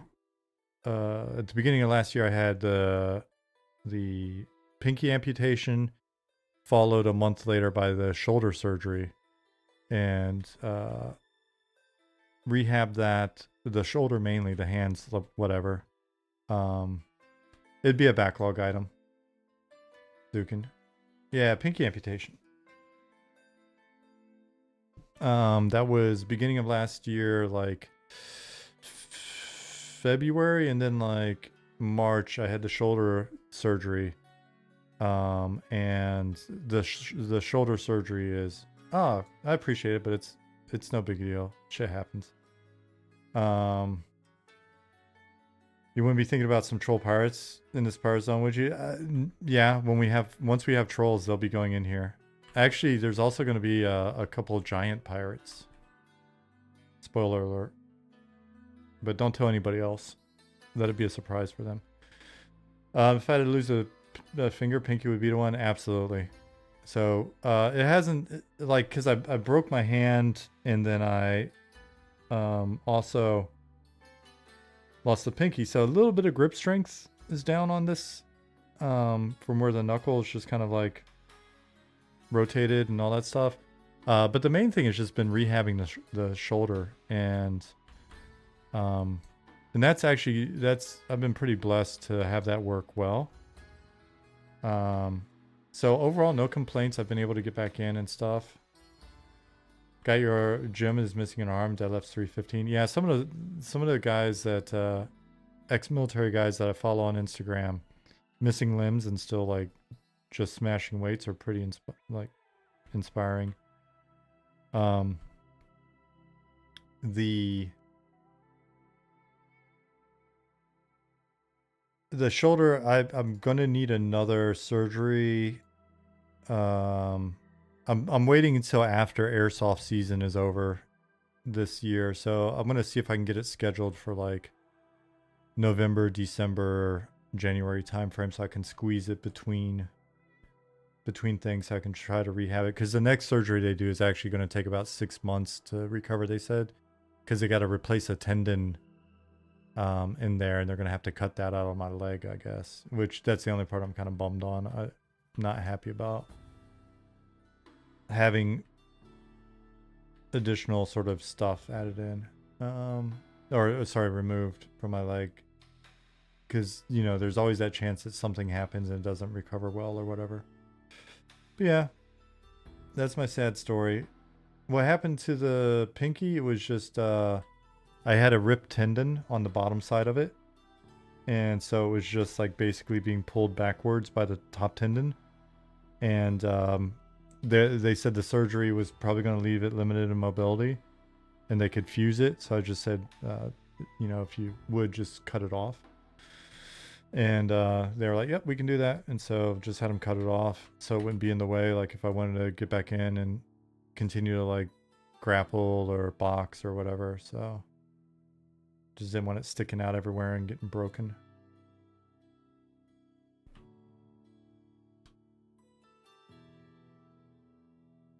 Yeah, it's been good. Like I said, been super blessed to not have a lot of complications, and not have a lot of complications, and the recovery was real fast. Me Haley, thank you for the follow. Honestly, it was great because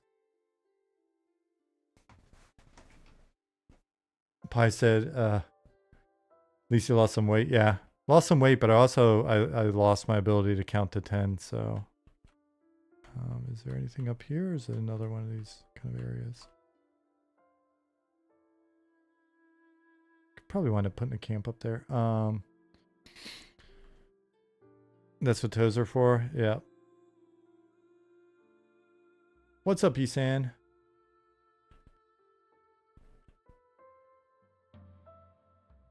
If they did fuse it, it'd be a good excuse for accidental eye pokes. Dude, it would just be broken all the time. I know it. Where were we?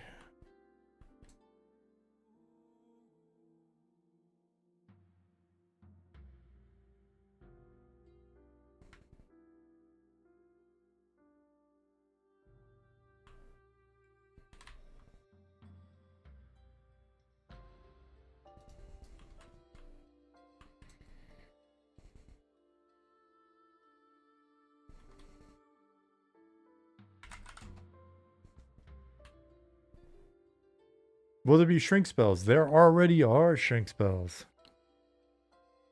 Next time you're able to play test, you might be able to find somebody to shrink you.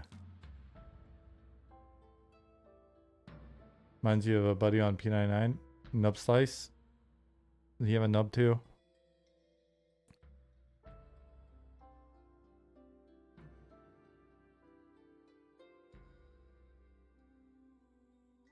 What happens if you cast shrink on a gnome? Does it go invisible? I think there's a limit to how small we let you be.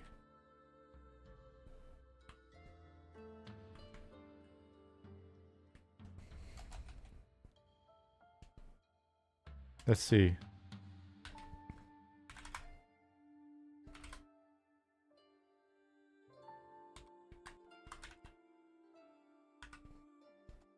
Oops.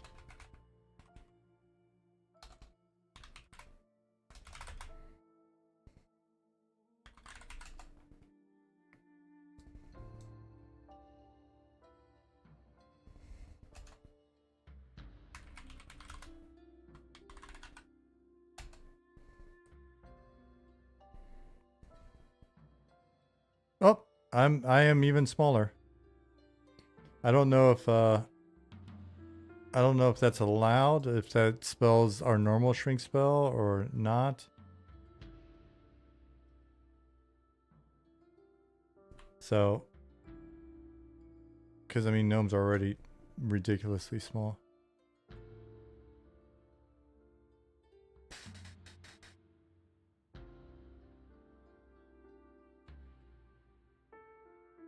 Cal says, Sean, you would like this funny army story. I saw an army W2F moments on Facebook. Someone used AI to create a unit coin, then got approval to have it made, and the coin said Arctic ATTT AC up top. Yes, it's with 3 T's. The tail rotor of the Apache looked like some sort of weird twisted monster, and they got it approved. I can picture that. Brownies. Well, we've got some dryads in the Nick threw some dryads in the wood elf zone in Evershade, in their tiny little wood elves. They look perfect. How could a gnome climb that ladder, LOL? Just by being very coordinated and brilliant.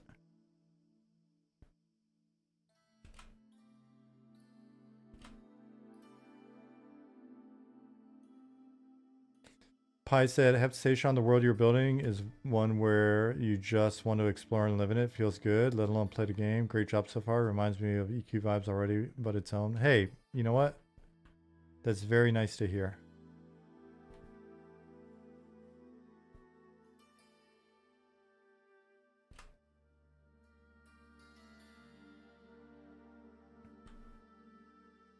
And I'm not, I don't want to hear any mess out of you guys about not being able to climb that ladder as a gnome. That is not true.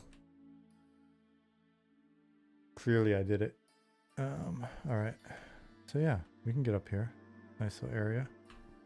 Put some more. I mean, you just saw it.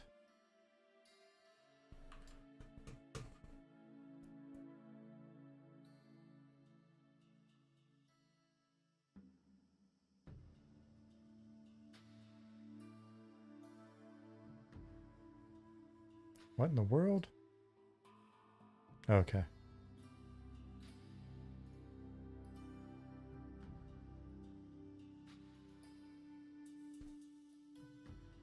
I thought I was hitting shift. I was not hitting shift. That's the only thing that's a pain in the ass, is not having. You do not realize how much you use your left pinky on the keyboard and for video games until you lose it. Are these mob spawns? Yeah, it's very rough, like placeholder positioning. So just getting them in real quick. Do a quick mass save so they're in here. So get them in, and then we'll come in, we'll tweak their position, we'll assign some NPCs, we'll create some NPCs and assign some NPCs to them. I'll probably, as part of that, then also hit up Simon and Chinny and probably come in and be like, hey, wouldn't it be cool if we had like we just had an out of the way tent here? Because since it is a pirate, this right here is like a pirate cove. This is where you can go and, you know, if you're being a little despicable. We've got a more ordered, got a better pretense of civility. Over there is another, it's a stop along the boat path. And that's a little more civilized, whereas this one's a little bit more rowdy, but you can still come over here.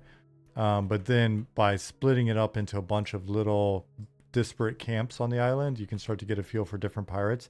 Because there's a lot of different, like we've already got a few different pirate type factions and stuff. Some people that you may run into in Night Harbor, the Gilded Claw. There may be some like water dogs from the bends over here. And then you'll be running into some other pirate crews and stuff here. So that'll allow us to start to mix some stuff up. And then like we were saying, later on when the trolls come online, we can come in and have like some troll pirates and all sorts of other shit. So super stoked for this game. I think last playtest I got to 7 was in the alligator group. Can't wait till next playtest. Nehru, that is that's cool to hear. Yeah. We're excited to get you back in. Like whenever you guys aren't in, it's not that we don't want you to play or we're not excited about the idea of you playing. We got so much new stuff coming online right now that we really need to get it hammered out and stable and ready for you to check it out. But I mean, there's a bunch of weird stuff in that you haven't seen yet. That said, there's some stuff that you may not be high enough level to check out yet, but that's cool. It's fine. Can you join a pirate crew? You can. It sounds like you can faction up with the water dogs in the bins. And who knows? Maybe, and this is a spoiler, so don't listen. But it would make sense that if you factioned up with the water dogs as one of the 3 gangs that you can faction up with in the bins, and then you came out here, and maybe one of the other pirate crews has a problem with the water dogs, then it may be that when you get out here, it's you might need I think we will teach you early. We'll teach you early to con often. Cass, honestly, I'm left-handed, so I never really use that finger. Really? I'm left-handed too, but I still use that finger a ton. Is this custom mob spawn script or a pre-built version? It's a custom script that we made, and it's feeding everything into, let's see, this table right here.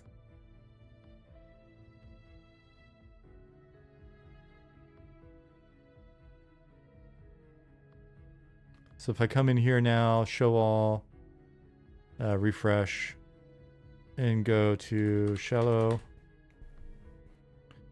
you can see now that all of this data it's basically real time. There's no like exporting the data to the database or anything like that. It's just in the database now. So in theory, I can also, once I decide that, oh, these guys are all part of this crew right here, I can just look and see, all right, what spawners are these, right? And it's 1 through whatever. And I could just come in here and be like, populate them with the correct NPC spawn group. So NPC spawn group is our encounter table, right? So it's where we're rolling to see, like, of this spawn group, Ashira Scout Camp, there's 4 mobs that are possible on it. This one's a 5% chance, 35% chance, 10% chance, 50% chance, right? So essentially it goes spawner, NPC spawn group, NPC. And so then you key different things to the NPC, or you key the NPC to different things, like our, if they're merchants, merchant table, quests, we associate them, right? So we just put it in here. This NPC here, Wharfrat, has the following emotes or dialogues or quests on them, right? So it's a dead simple setup that feels closer to like old school EQ than any of the other setups that I've worked with in the past. But it is honestly, after seeing many different tools and many different setups over the years, when we first talked about tooling, It was like, let's take this approach to the structure of the data to make it is just like as simple and thus flexible and modular as possible. And it's really, I think that's helped us a good bit. As we're adding in new systems, you know, we see that we're able to overlap or have a lot of systems easily kind of like tie into the same functionality. So like our quest system, our mud action, our text-based interaction system pulls a lot from stuff that we've already done for the quest system. Volumes are capable of touching both of those. You know what I mean? Like, so it's simple, it's scalable, and it's powerful enough for the kind of content that we're gonna make. When I see games that are like fully scripted encounters and all this stuff for everything, it's like, that's badass. It's cool if that's the fidelity that you're shooting for and you have a team to sustain that, great.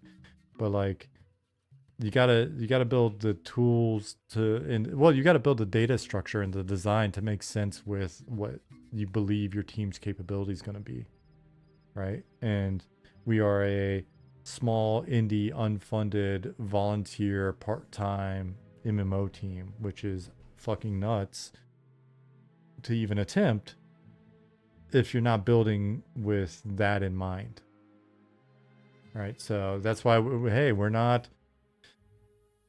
don't have like Black Desert Online's combat, or, you know, we're not shooting for like Ashes of Creation's complexity and combat and, you know, all of this, like, or the one thing I would say is probably the one thing where we were like, oh, that doesn't make sense after we got going, was, hey, we're going to do low poly with just really absorb all of the detail in the texture painting. And we're going to do beautifully super detailed textures in low poly because that'll be faster and easier. No, it would have been faster and easier to do high poly and sculpt everything and then just like throw gradients on it or whatever. Zoo can tell me if I'm wrong. It's actually, what we're doing is actually pretty hard. But then you have like, there'll be people maybe even watching this video and commenting that are like, oh, you know, I don't like the art because it's not like super modern looking and like super high fidelity or whatever. Though that said, I just saw comments on the way in because I posted a new video. Thank you for all of the positive feedback and how many people are like, we get a lot of positive feedback about the art and the art style. So thanks for that. But there's always going to be some people that like have the game, YouTube recommends it or whatever because they're into MMOs and are like, But the funny thing is, like, we made something that was harder, not easier. But we also wanted something we wanted to just be visually distinct as well. And clearly something where we're looking for a form of stylization. So, you know, everything plays into that nostalgia vibe. All of that's intentional. Like somebody had asked in the comments about the name, was that intentional? Yeah, all of our little nostalgia cues and stuff are intentional, and we didn't want to look generic. Like, it's too easy to look generic. So we wanted to do something distinct, even if some people didn't like it. So. Wickeslaw said, talk about the art of Eminem all the time. I absolutely love it. Yeah, like I said, a lot of folks have been really into it, so that's exciting for us.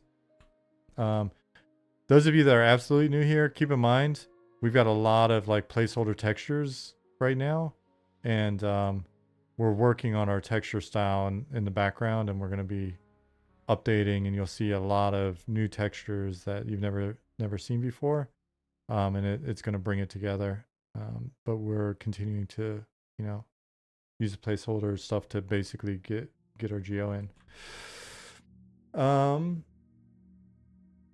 Our fighter's going to be like Warriors in EQ1, where you pretty much just dual wield weapons, or sword and board. I could have sworn that Nick had said that both would be viable. But our Discord is the best place to get a lot of like more specific info on the classes. We've got so much stuff going on all the time that I tend to be pretty cautious about trying to speak about shit that I'm not 100% on, because why not just toss it over to either the community or Nick if he's got a chance to talk about it or whatever. So ask the community or and if you haven't been on our Discord, definitely search. There's years of conversation now, and there's a lot of good info in there. Pi said, I feel like the world vibe is playful and fun, something I'm very much looking forward to. And so is the wife. Yeah, we really wanted to recreate. We felt like Rick Schmidt and Rosie Cosgrove and the folks on EQ1 did a pretty incredible job of making something that was both intimidating and scary and serious, but also charming. And so that's been something we've always had on our mind, even since the earliest like commissioned concept stuff. Like I reached out to the very first concepts we had commissioned. Let me see. I might even be able to find it for you. Before Goblin was on the team, like very early on, we commissioned something.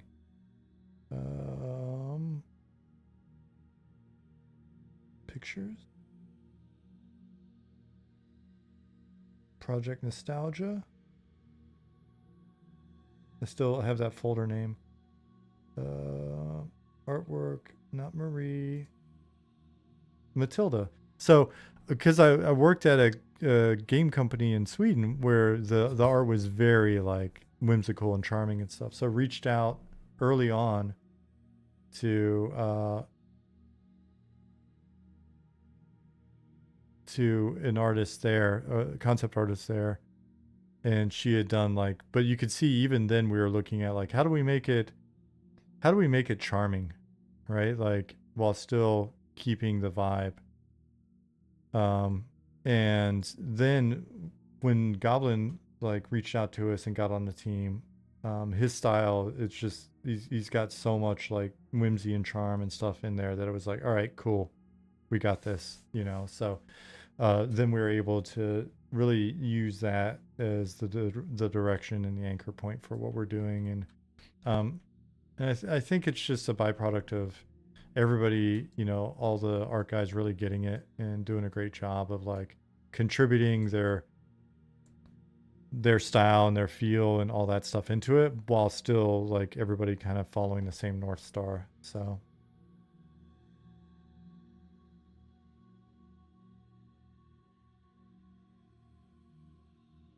does that make sense? Right, because we went from that to, let's see if Discord actually loads. I tend to run into that. No, of course it's not going to do it right away. Anyways, you can go into, if you go into the our updates channel in our Discord, because my Discord's doing that thing where it doesn't want to load up until you go into Task Manager and kill it.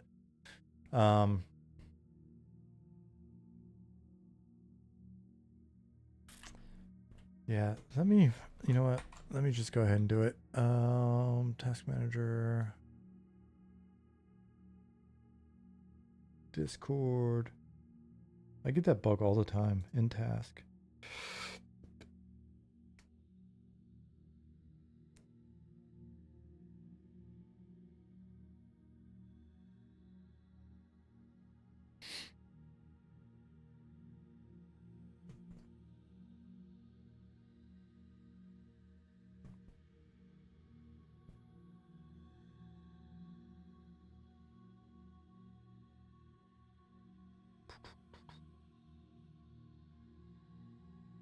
Art updates. Scroll up. Scroll up some more. Man. Scroll back a couple years, I guess. Wild. It just flies by.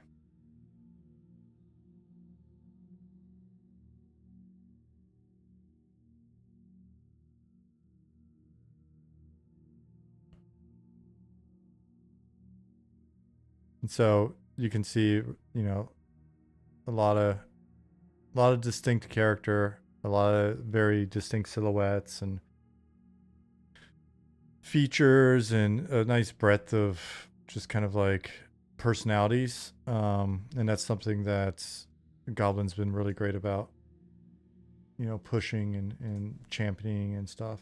So just fantastic. So is it Quiet Sky? Is it QT Sky? First time chat. Concept art is gorgeous and it seems translate well onto your current character models. Someone who's overly fixated on character customization and immersion. It looks really amazing so far. Hey, we're glad you like it. Yep. Some of those guys are in here, actually. Folks doing the work. QT Sky. Okay. Is there some kind of a dark elf race? Yeah, we've got, since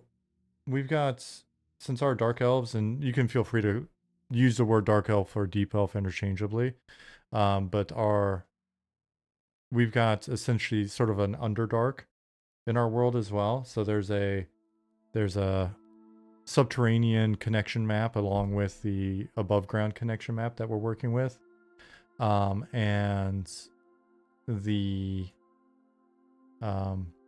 deep gnomes, the deep dwarves, and the deep elves all live in the deep, right? Essentially are underground. So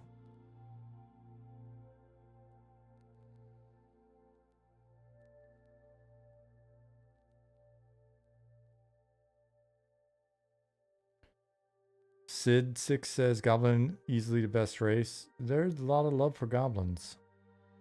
So these are going to be fun. It'll be fun to see them come online and kind of see what they actually look like as models.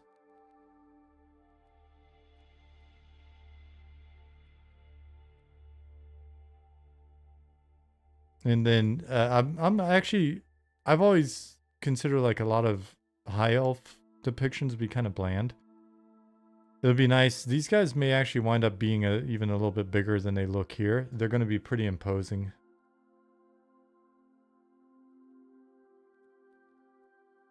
And then the craziest one, the deep gnomes, because those crazy eyes and the nose, it'll be very interesting to see them in. But yeah, it's something where it's kind of right now the way it feels like the classes play similar to the races look in a sense, right? Like I can play one of our classes and then think, man, I kind of want to, like, I'm enjoying this and I want to try one of the other classes and I'll play it and I'll be like, damn, I'm enjoying this, right? So it's kind of hard to pick. And I think that's a great position to be in. And I feel that way about the races as well.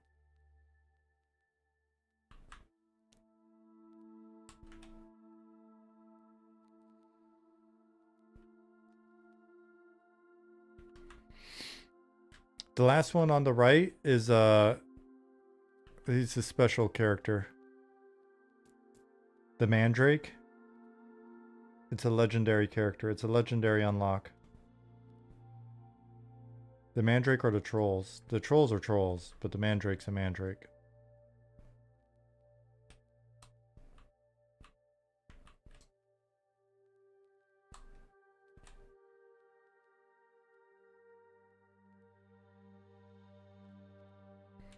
Obsessed with the Deep Gnome concept art.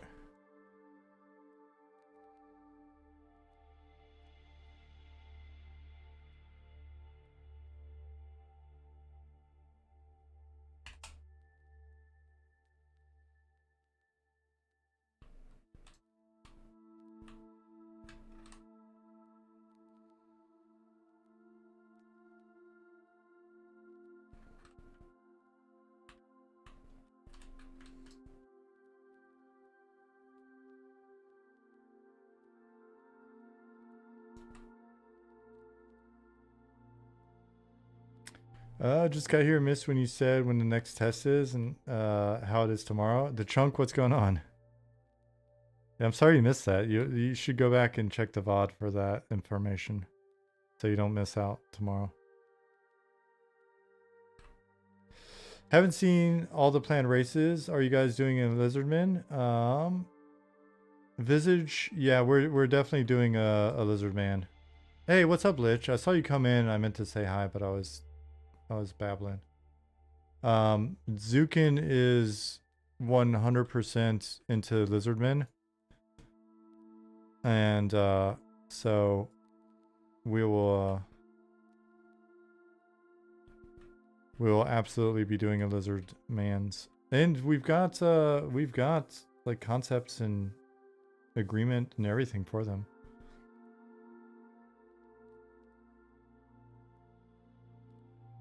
They're not a hypothetical.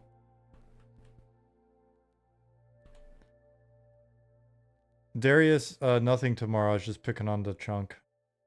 Are certain races never allowed to be in certain cities or places, or can you really change how your character is perceived in the game world? For example, could we see a troll become a good guy and welcome? Yep. If you put in enough work, you can faction up. We're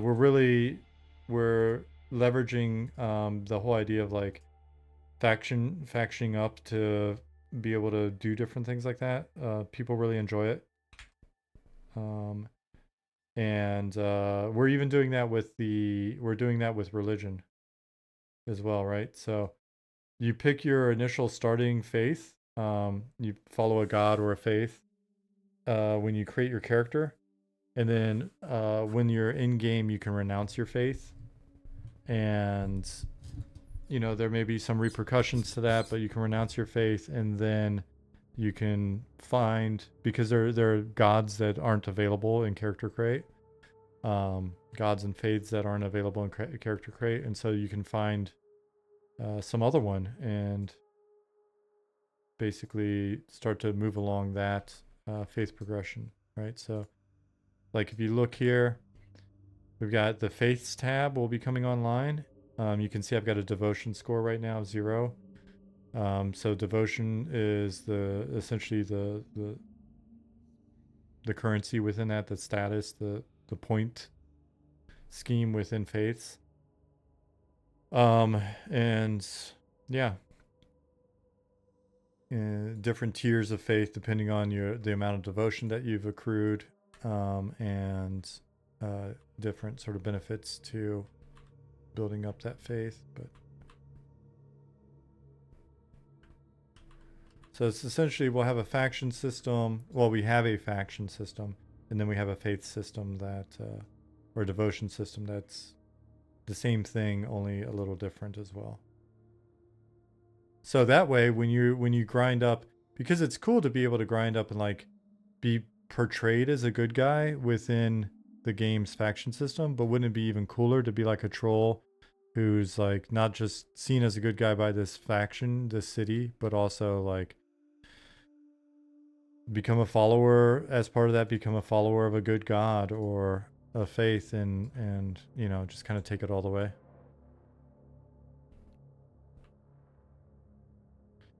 Good troll, what would they eat? I don't know, man. Maybe they're vegan or something.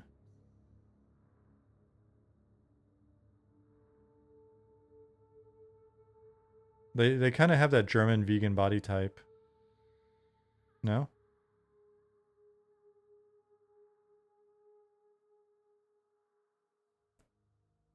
Looks like a lot of my German vegan friends. Because where they get messed up is they realize that beer is vegan. A lot of it, not all of it.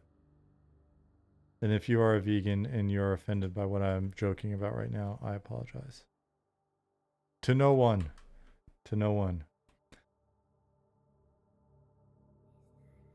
Zombucket said, I assume the deep races have eyes adapted to the dark to see well. In the deep, are they going to struggle to see in the light? We've played around with that. We haven't found the perfect solution, but we have absolutely experimented with that concept.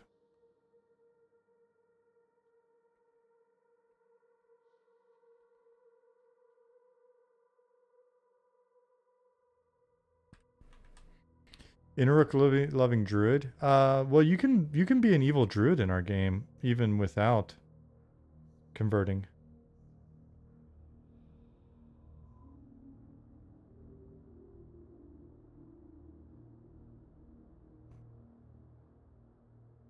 The evils have that capability as well.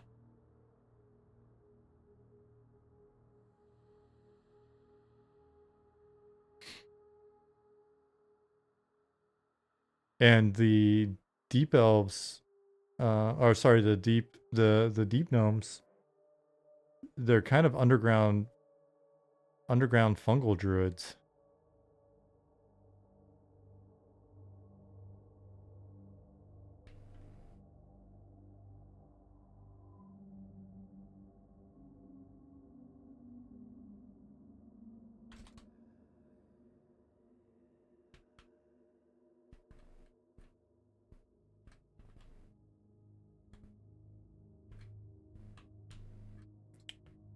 Always wanted ultravision to hinder day vision. Like I said, we've played around with it. It's not an easy one to pull off because it's like the stuff that we've attempted is actually pretty intense for the actual player. So we want to make something that doesn't like actually make you nauseous in real life.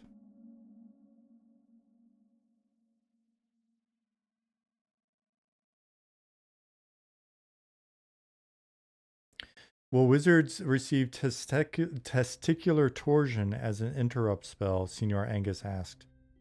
No, but you can absolutely feel free to roleplay at home.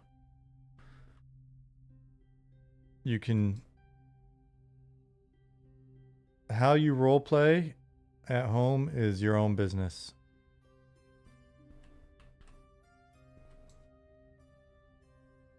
It'd be like one of those first-person shooter VR vests where when you get hit, it like impacts you.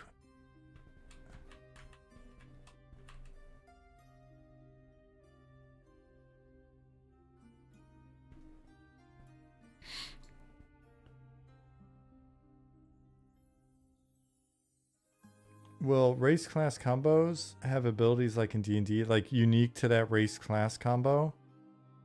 I don't think there's any plans for that at the moment. I think the main focus is just getting the races, or sorry, the classes to feel good without too much craziness.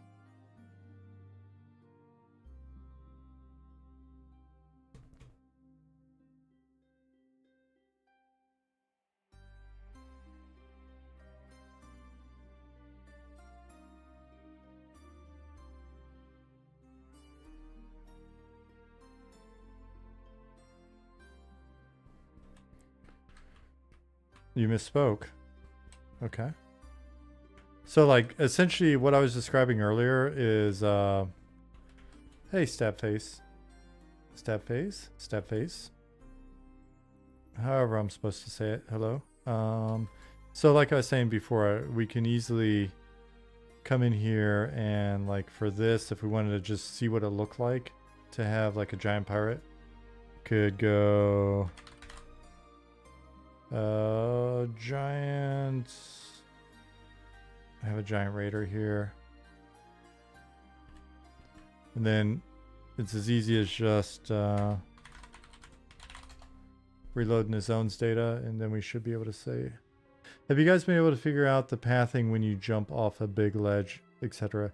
We've tried a number of different solutions on that, and I think we'll have to keep playing with it to get something that feels good, but also doesn't allow for like insane trains and stuff. I mean, there are a couple different solutions, so it's not like it's a unsolvable problem. It's about just picking the right one. Dragus said, like in the 2 to 3 level 2 to 3 alignment kind of thing you do in D&D. I'm still not sure what you mean.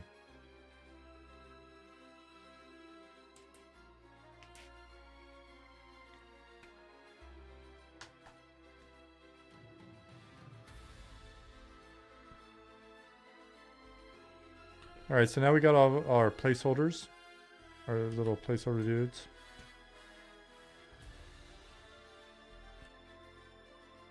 But now you can see like what a giant pirate would feel like relative to just some other dudes.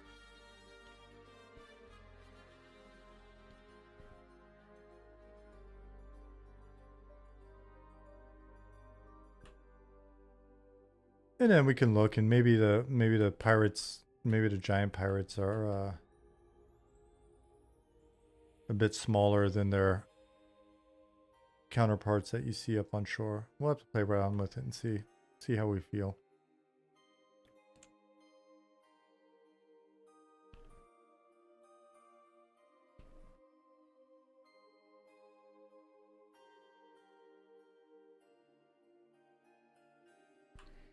Can you go into the details of how trolls are made? Lich said, when a daddy troll and a mommy troll love each other very much. Is that what you mean?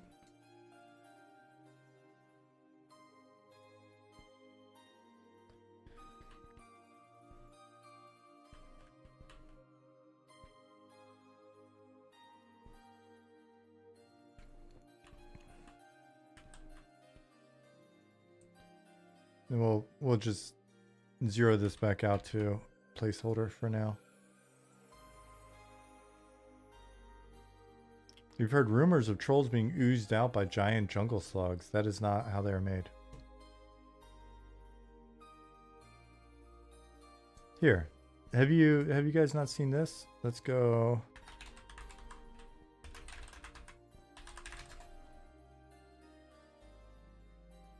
Monsters and Memories. Need a cool piratey outfit for that giant? Yeah, I've got some giant questions for you. Per my earlier hint. Got a couple giant questions to see what we can pull off with the existing giant as it relates potentially to other giants. So if we go to races. We go down. You guys have been to the website, right? The website's here. The sexy troll. She was pretty sexy. Oh, something weird happened. This guy shrank. Oh. Maybe it's just because it's not full screen.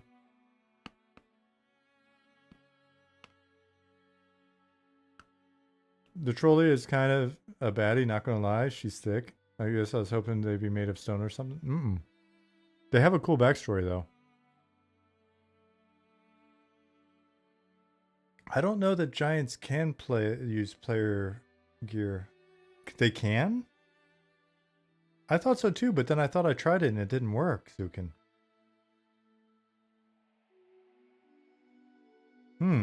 Exciting. Trolls are mined on the internet, yes. Yeah. Dude, she's kind of, you know, it's like I can fix her. I can fix her. The little piercing. Giant troll hands. So anyway, here, it is believed that the trolls arrived on Ether during the first invasions of the Spiral Lords. After cutting a swath across Ether, they emancipated themselves. I almost said emaciated. They used to be thicker. They shrank. They emancipated themselves from their masters and melted away into the swamps, crags, and caves that served them so well as hunting grounds. So that is their background. They're self-serving and distrustful of everyone, including other trolls. They are cruel, calculating, and predatory, motivated only by power, self-interest, and survival. Above all, trolls value their independence. But still, I can fix her. They bow only to power surpassing their own. But even then, that is what poison is for.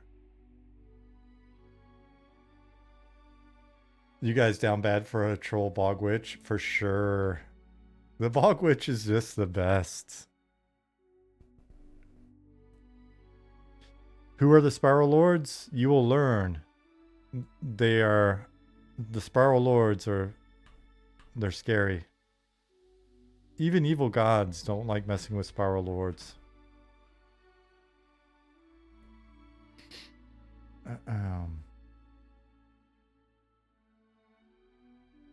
I've said too much, Darius. That is all. That is all for the spiral conversation for now.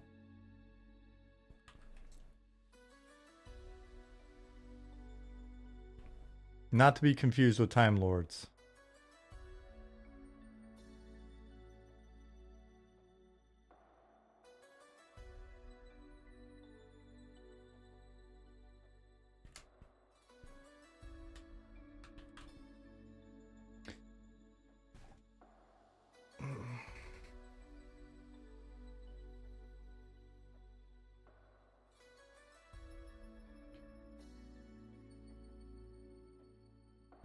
You just want a reference to the 80s cartoon somewhere?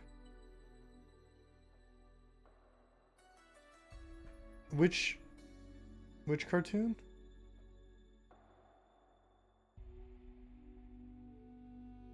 Because you never know. Spiral Zone?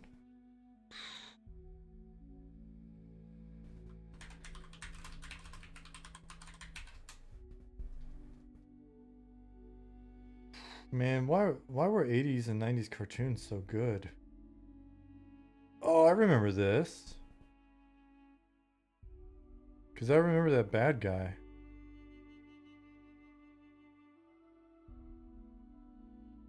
And her. Is that her? That's a her, right? No, not a her. Don't think so.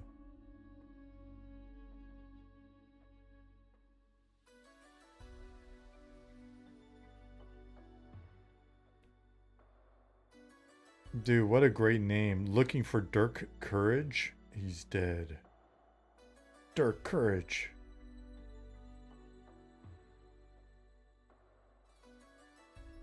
Commander Dirk Courage, along with Max Jones and Hiro Taka. Fuck, that's great. Best theme song? Dude, what they pulled off to try to sell some action figures is just amazing.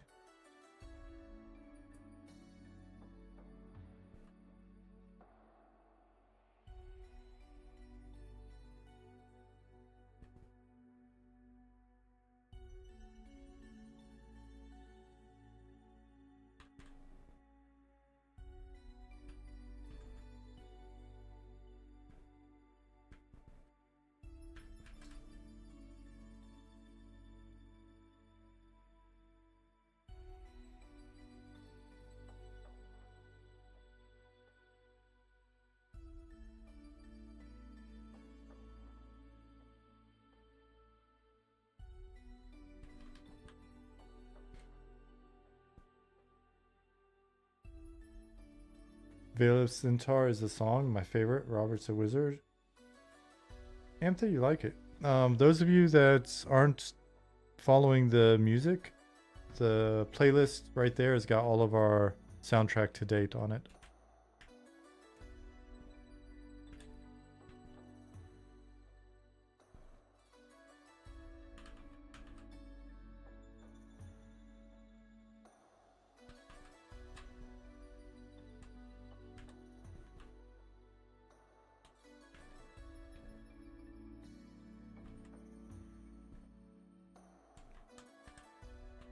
(1986) Transformers best. Higosaurus. It used to be magical, man. That like hour, was it like 2 hours after school? You get home and it'd be like G.I. Joe, Transformers. What else would be in there? There'd usually just be kind of like this back-to-back mix of just great stuff, and the soundtracks were just, yeah, they were fantastic. Dragon Ball Z, then you're younger than I am. Power Rangers, Scooby-Doo. Scooby-Doo was often earlier. Voltron. DuckTales, my wife's favorite. DuckTales, ooh. She had DuckTales here in Germany. She was a big fan of DuckTales. Voltron was awesome. Voltron was pre-Power Ranger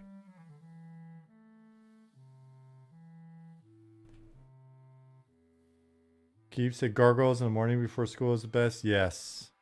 And then man, there were Robotech, Teenage Mutant. Oh yeah, Teenage Mutant Ninja Turtles for sure. Hey, speaking of my wife, are you in the bus or something, Jasmine? Jasmine said Darkwing Duck was even better. I didn't remember Darkwing Duck as an individual show. He-Man, yep. Reboot was solid, yes, correct.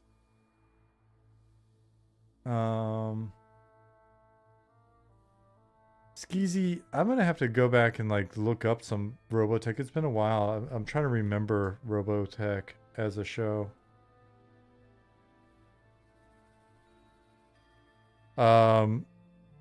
Galaxy Rangers. You guys remember Galaxy Rangers?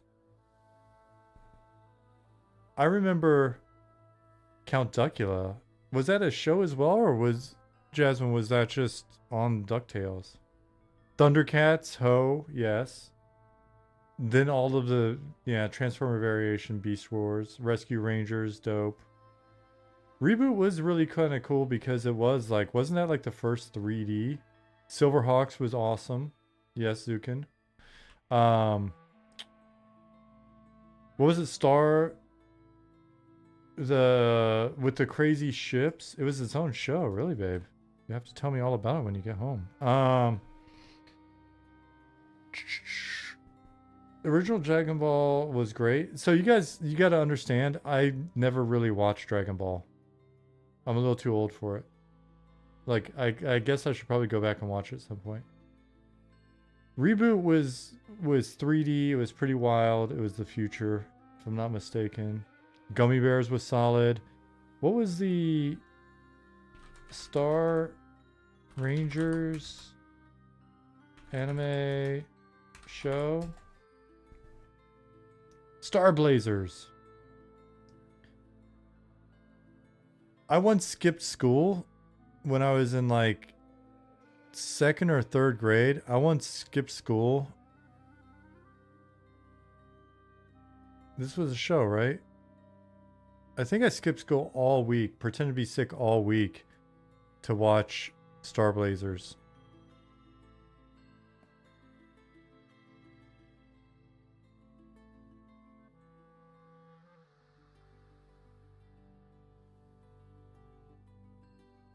I used to skip school a lot. Like, I'd pretend to be sick a lot just based off whatever was on TV that day.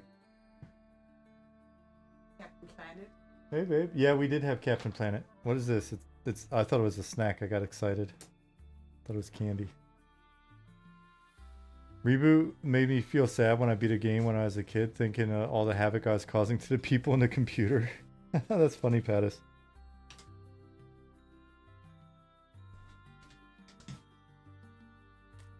Pirates of Darkwater, another good one.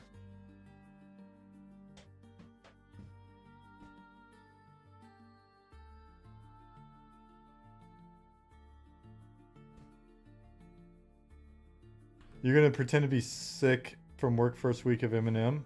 I think that's fair. We encourage that. Don't get fired, but definitely slack.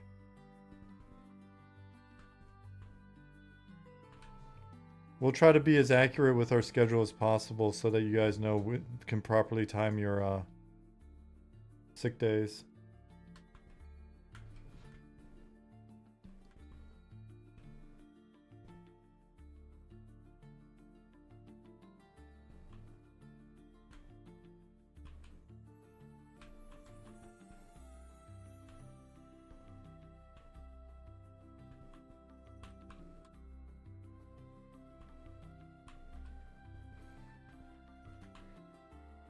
Mysterious Cities of Gold. A cartoon? I have a theory on the downfall of Western civilization, the end of Saturday morning cartoons. I think it's part of it.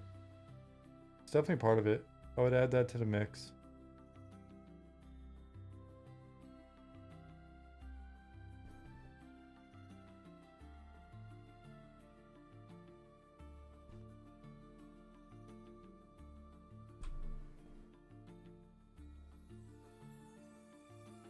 Mask, another good one. Need some seaweed in those lagoons. I think that Zach, I think that's fair feedback. Simon and Chinny are in here. Let them have it.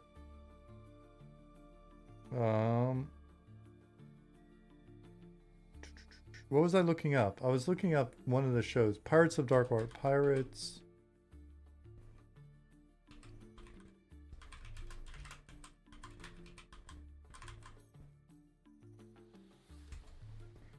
Chinny may or may not already have some seaweed started. Nice.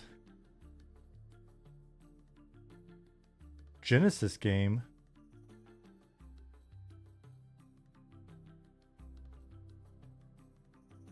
I don't know that I remember this one.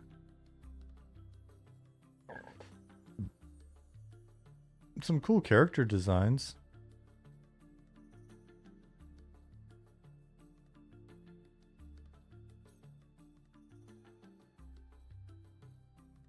Got Kronk over there being crazy. Got a fish on his foot.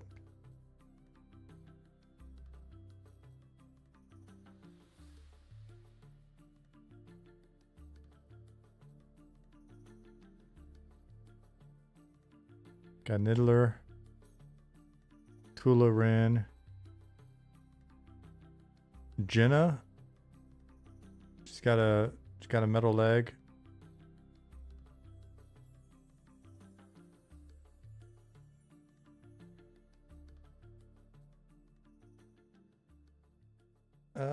It looks like it might have been the Lost City of Gold in other places.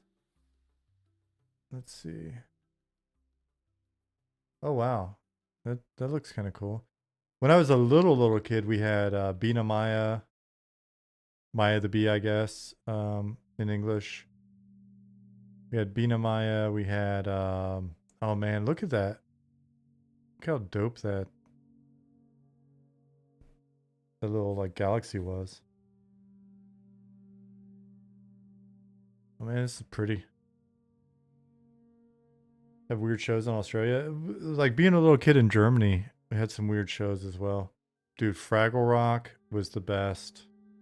This is really pretty looking. I would turn the volume on, but I don't want to deal with it.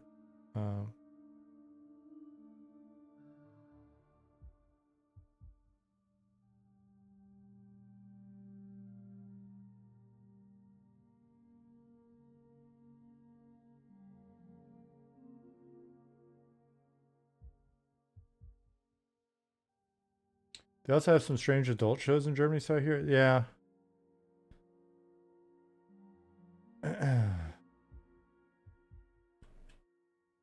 They're interesting people, these Germans.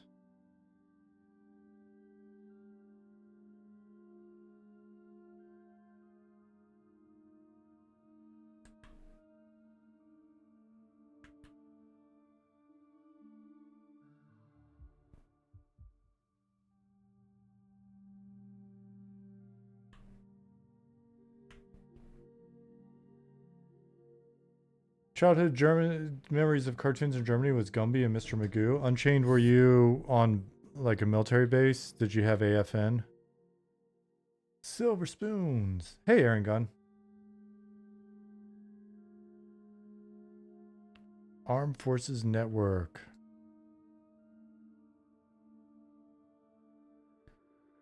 I remember watching a lot of Silver Spoons and shit like that. Different Strokes. Newhart Show. Where was your dad stationed?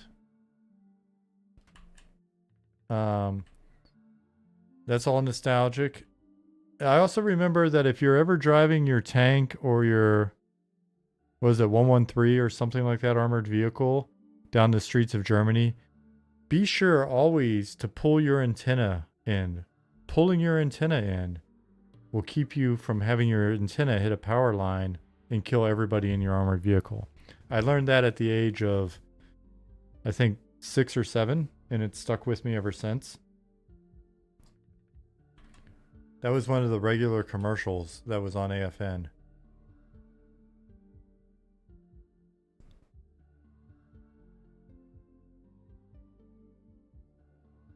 It was like, here's your cartoons or your... Gotta look up the spelling. You can just hit me with the phonetics. I'll try to figure out the spelling.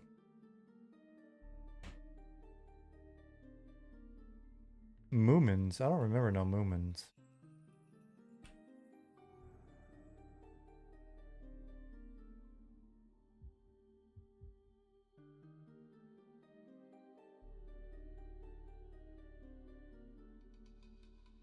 Boots Bowser.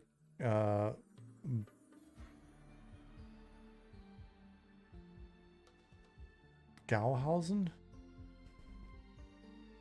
Not familiar with that one. Bootsbach.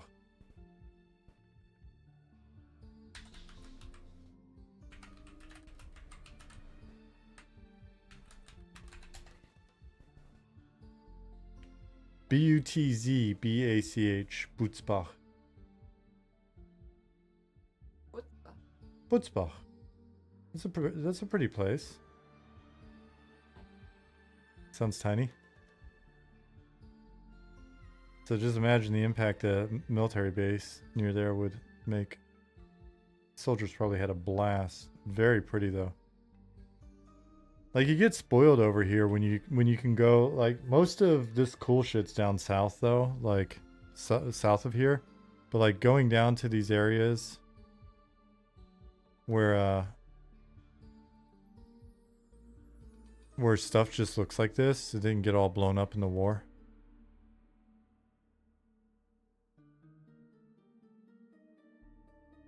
That's just the old castle up there, no big deal. People just walk up, hang out at the old castle. That's what it was like when I was a kid in Stromberg. Just we had an old castle to go play at. We had our little Harry Potter village. An old castle. I got spoiled. Alright, so let's reload zone.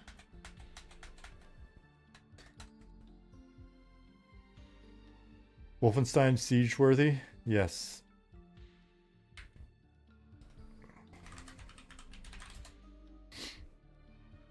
Pops was half German from Nuremberg. Mom full from Wiesbaden. Nice. They're good people. These Krauts. Excuse me. Excuse you.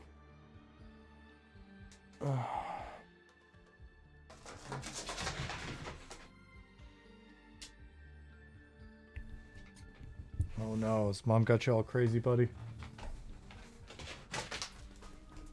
She does have you all crazy. Look at his ears. Those are crazy ears.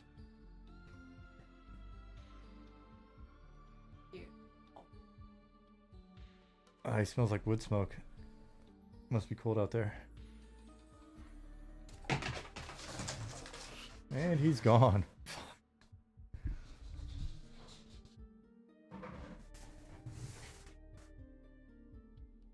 I thought he was coming back. I thought he was coming back. I heard him just speeding for the house. Oh, wow.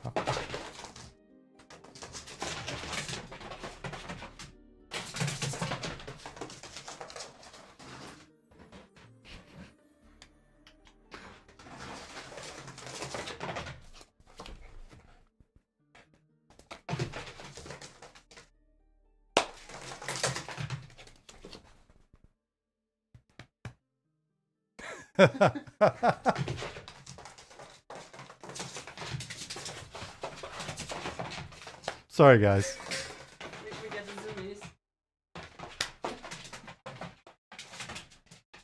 Yeah, my wife just came home, so he's a little excited.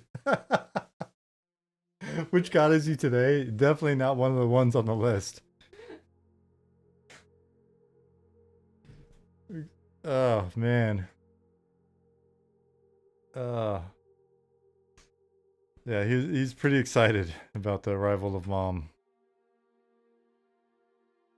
So, apologies if you guys were listening and didn't see what was happening, but huge fan of the band Feuerschwanz. Ever listened to him? Yes. You're obligated to listen to all bands like that in Germany. They're so Should we silly. go into a festival? Yeah, festival bands. Oh, I see what's going on here. It would help if these were actually on the ground.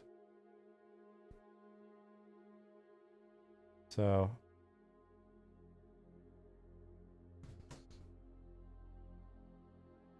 Just took your dog for a walk. Never apologize for your pets. Oh, I'm not apologizing for him as much as I'm apologizing if the noise was a sudden shock.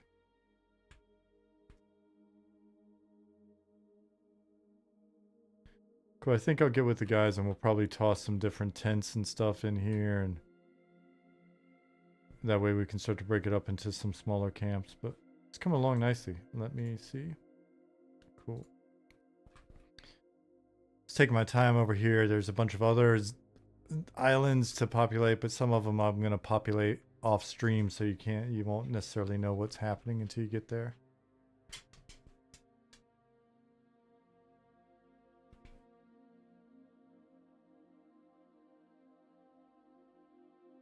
Maybe have a spell called Zoomies, only works on characters in dog form, randomly run around at different speeds, kind of like, and it's uncontrollable. It's like it basically just puts you in a weird state. It's like fear. You get hit with Zoomies. Oh. What kind of mobs are you thinking? Oh, it's just going to be a variety of crazy stuff in here. There's a lot of crazy stuff going on in here. Fear Beast will now be known as Zoomies. It's a fear and a like move rate increase.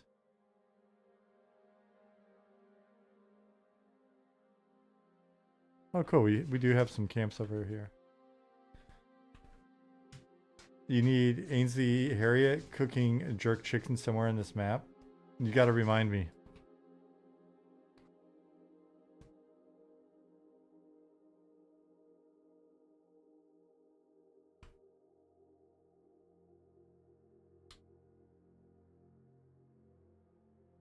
Oops.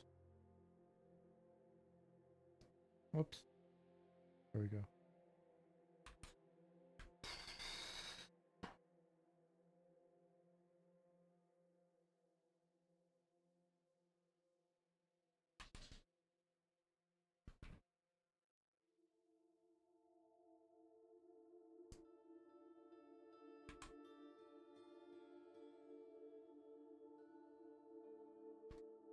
Jerk Spyrek. We don't have any birdmen yet, so you will not be running into them here.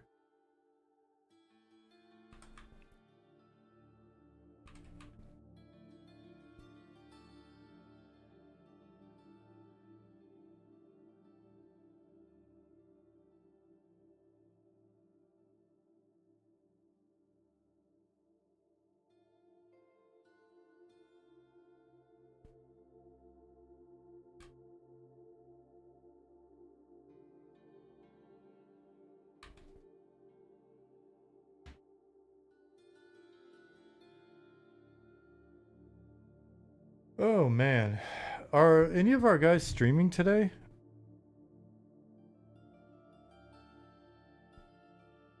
Zach, Zukin, Goblin, anybody streaming?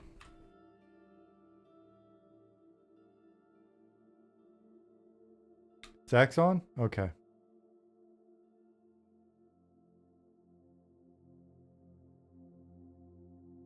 Cool.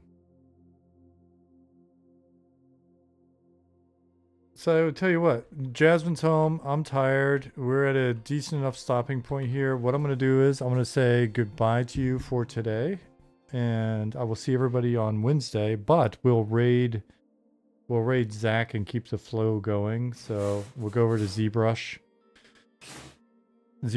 stream, sorry, some background noise, and then you guys can see some character art being developed. I will say, for those of you that are new here, I try to say goodnight to folks before I leave, and I even do that if we're raiding. So stick around through the good nights, and then I'll get the raid started. All right. See you, Viro, Move Free, have a good one as well. Everybody have a wonderful Sunday. Unchained, see you, buddy. Solaris, good to meet you. Thanks for being here. I'm the one who knocks. Have a good night. Zombucket, John, Skeezy, Chasola XV, Wolf Spirit, Reveries, Hell's Ridge. Take care. See ya, Zukin. I'm glad you're back. It's nice to see you. I hope you had a wonderful vacation. Dan Leon, Chinny, thanks for being here. I'll see you guys. All right. Sounds like we got the bulk of those covered. Let's raid. Nehru, thanks again for the follow. Let's get ready to raid. ZBrush. It really should just keep guys as a favorite.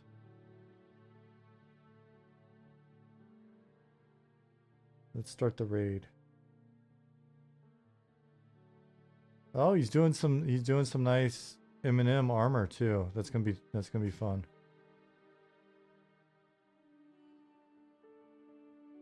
Raid now.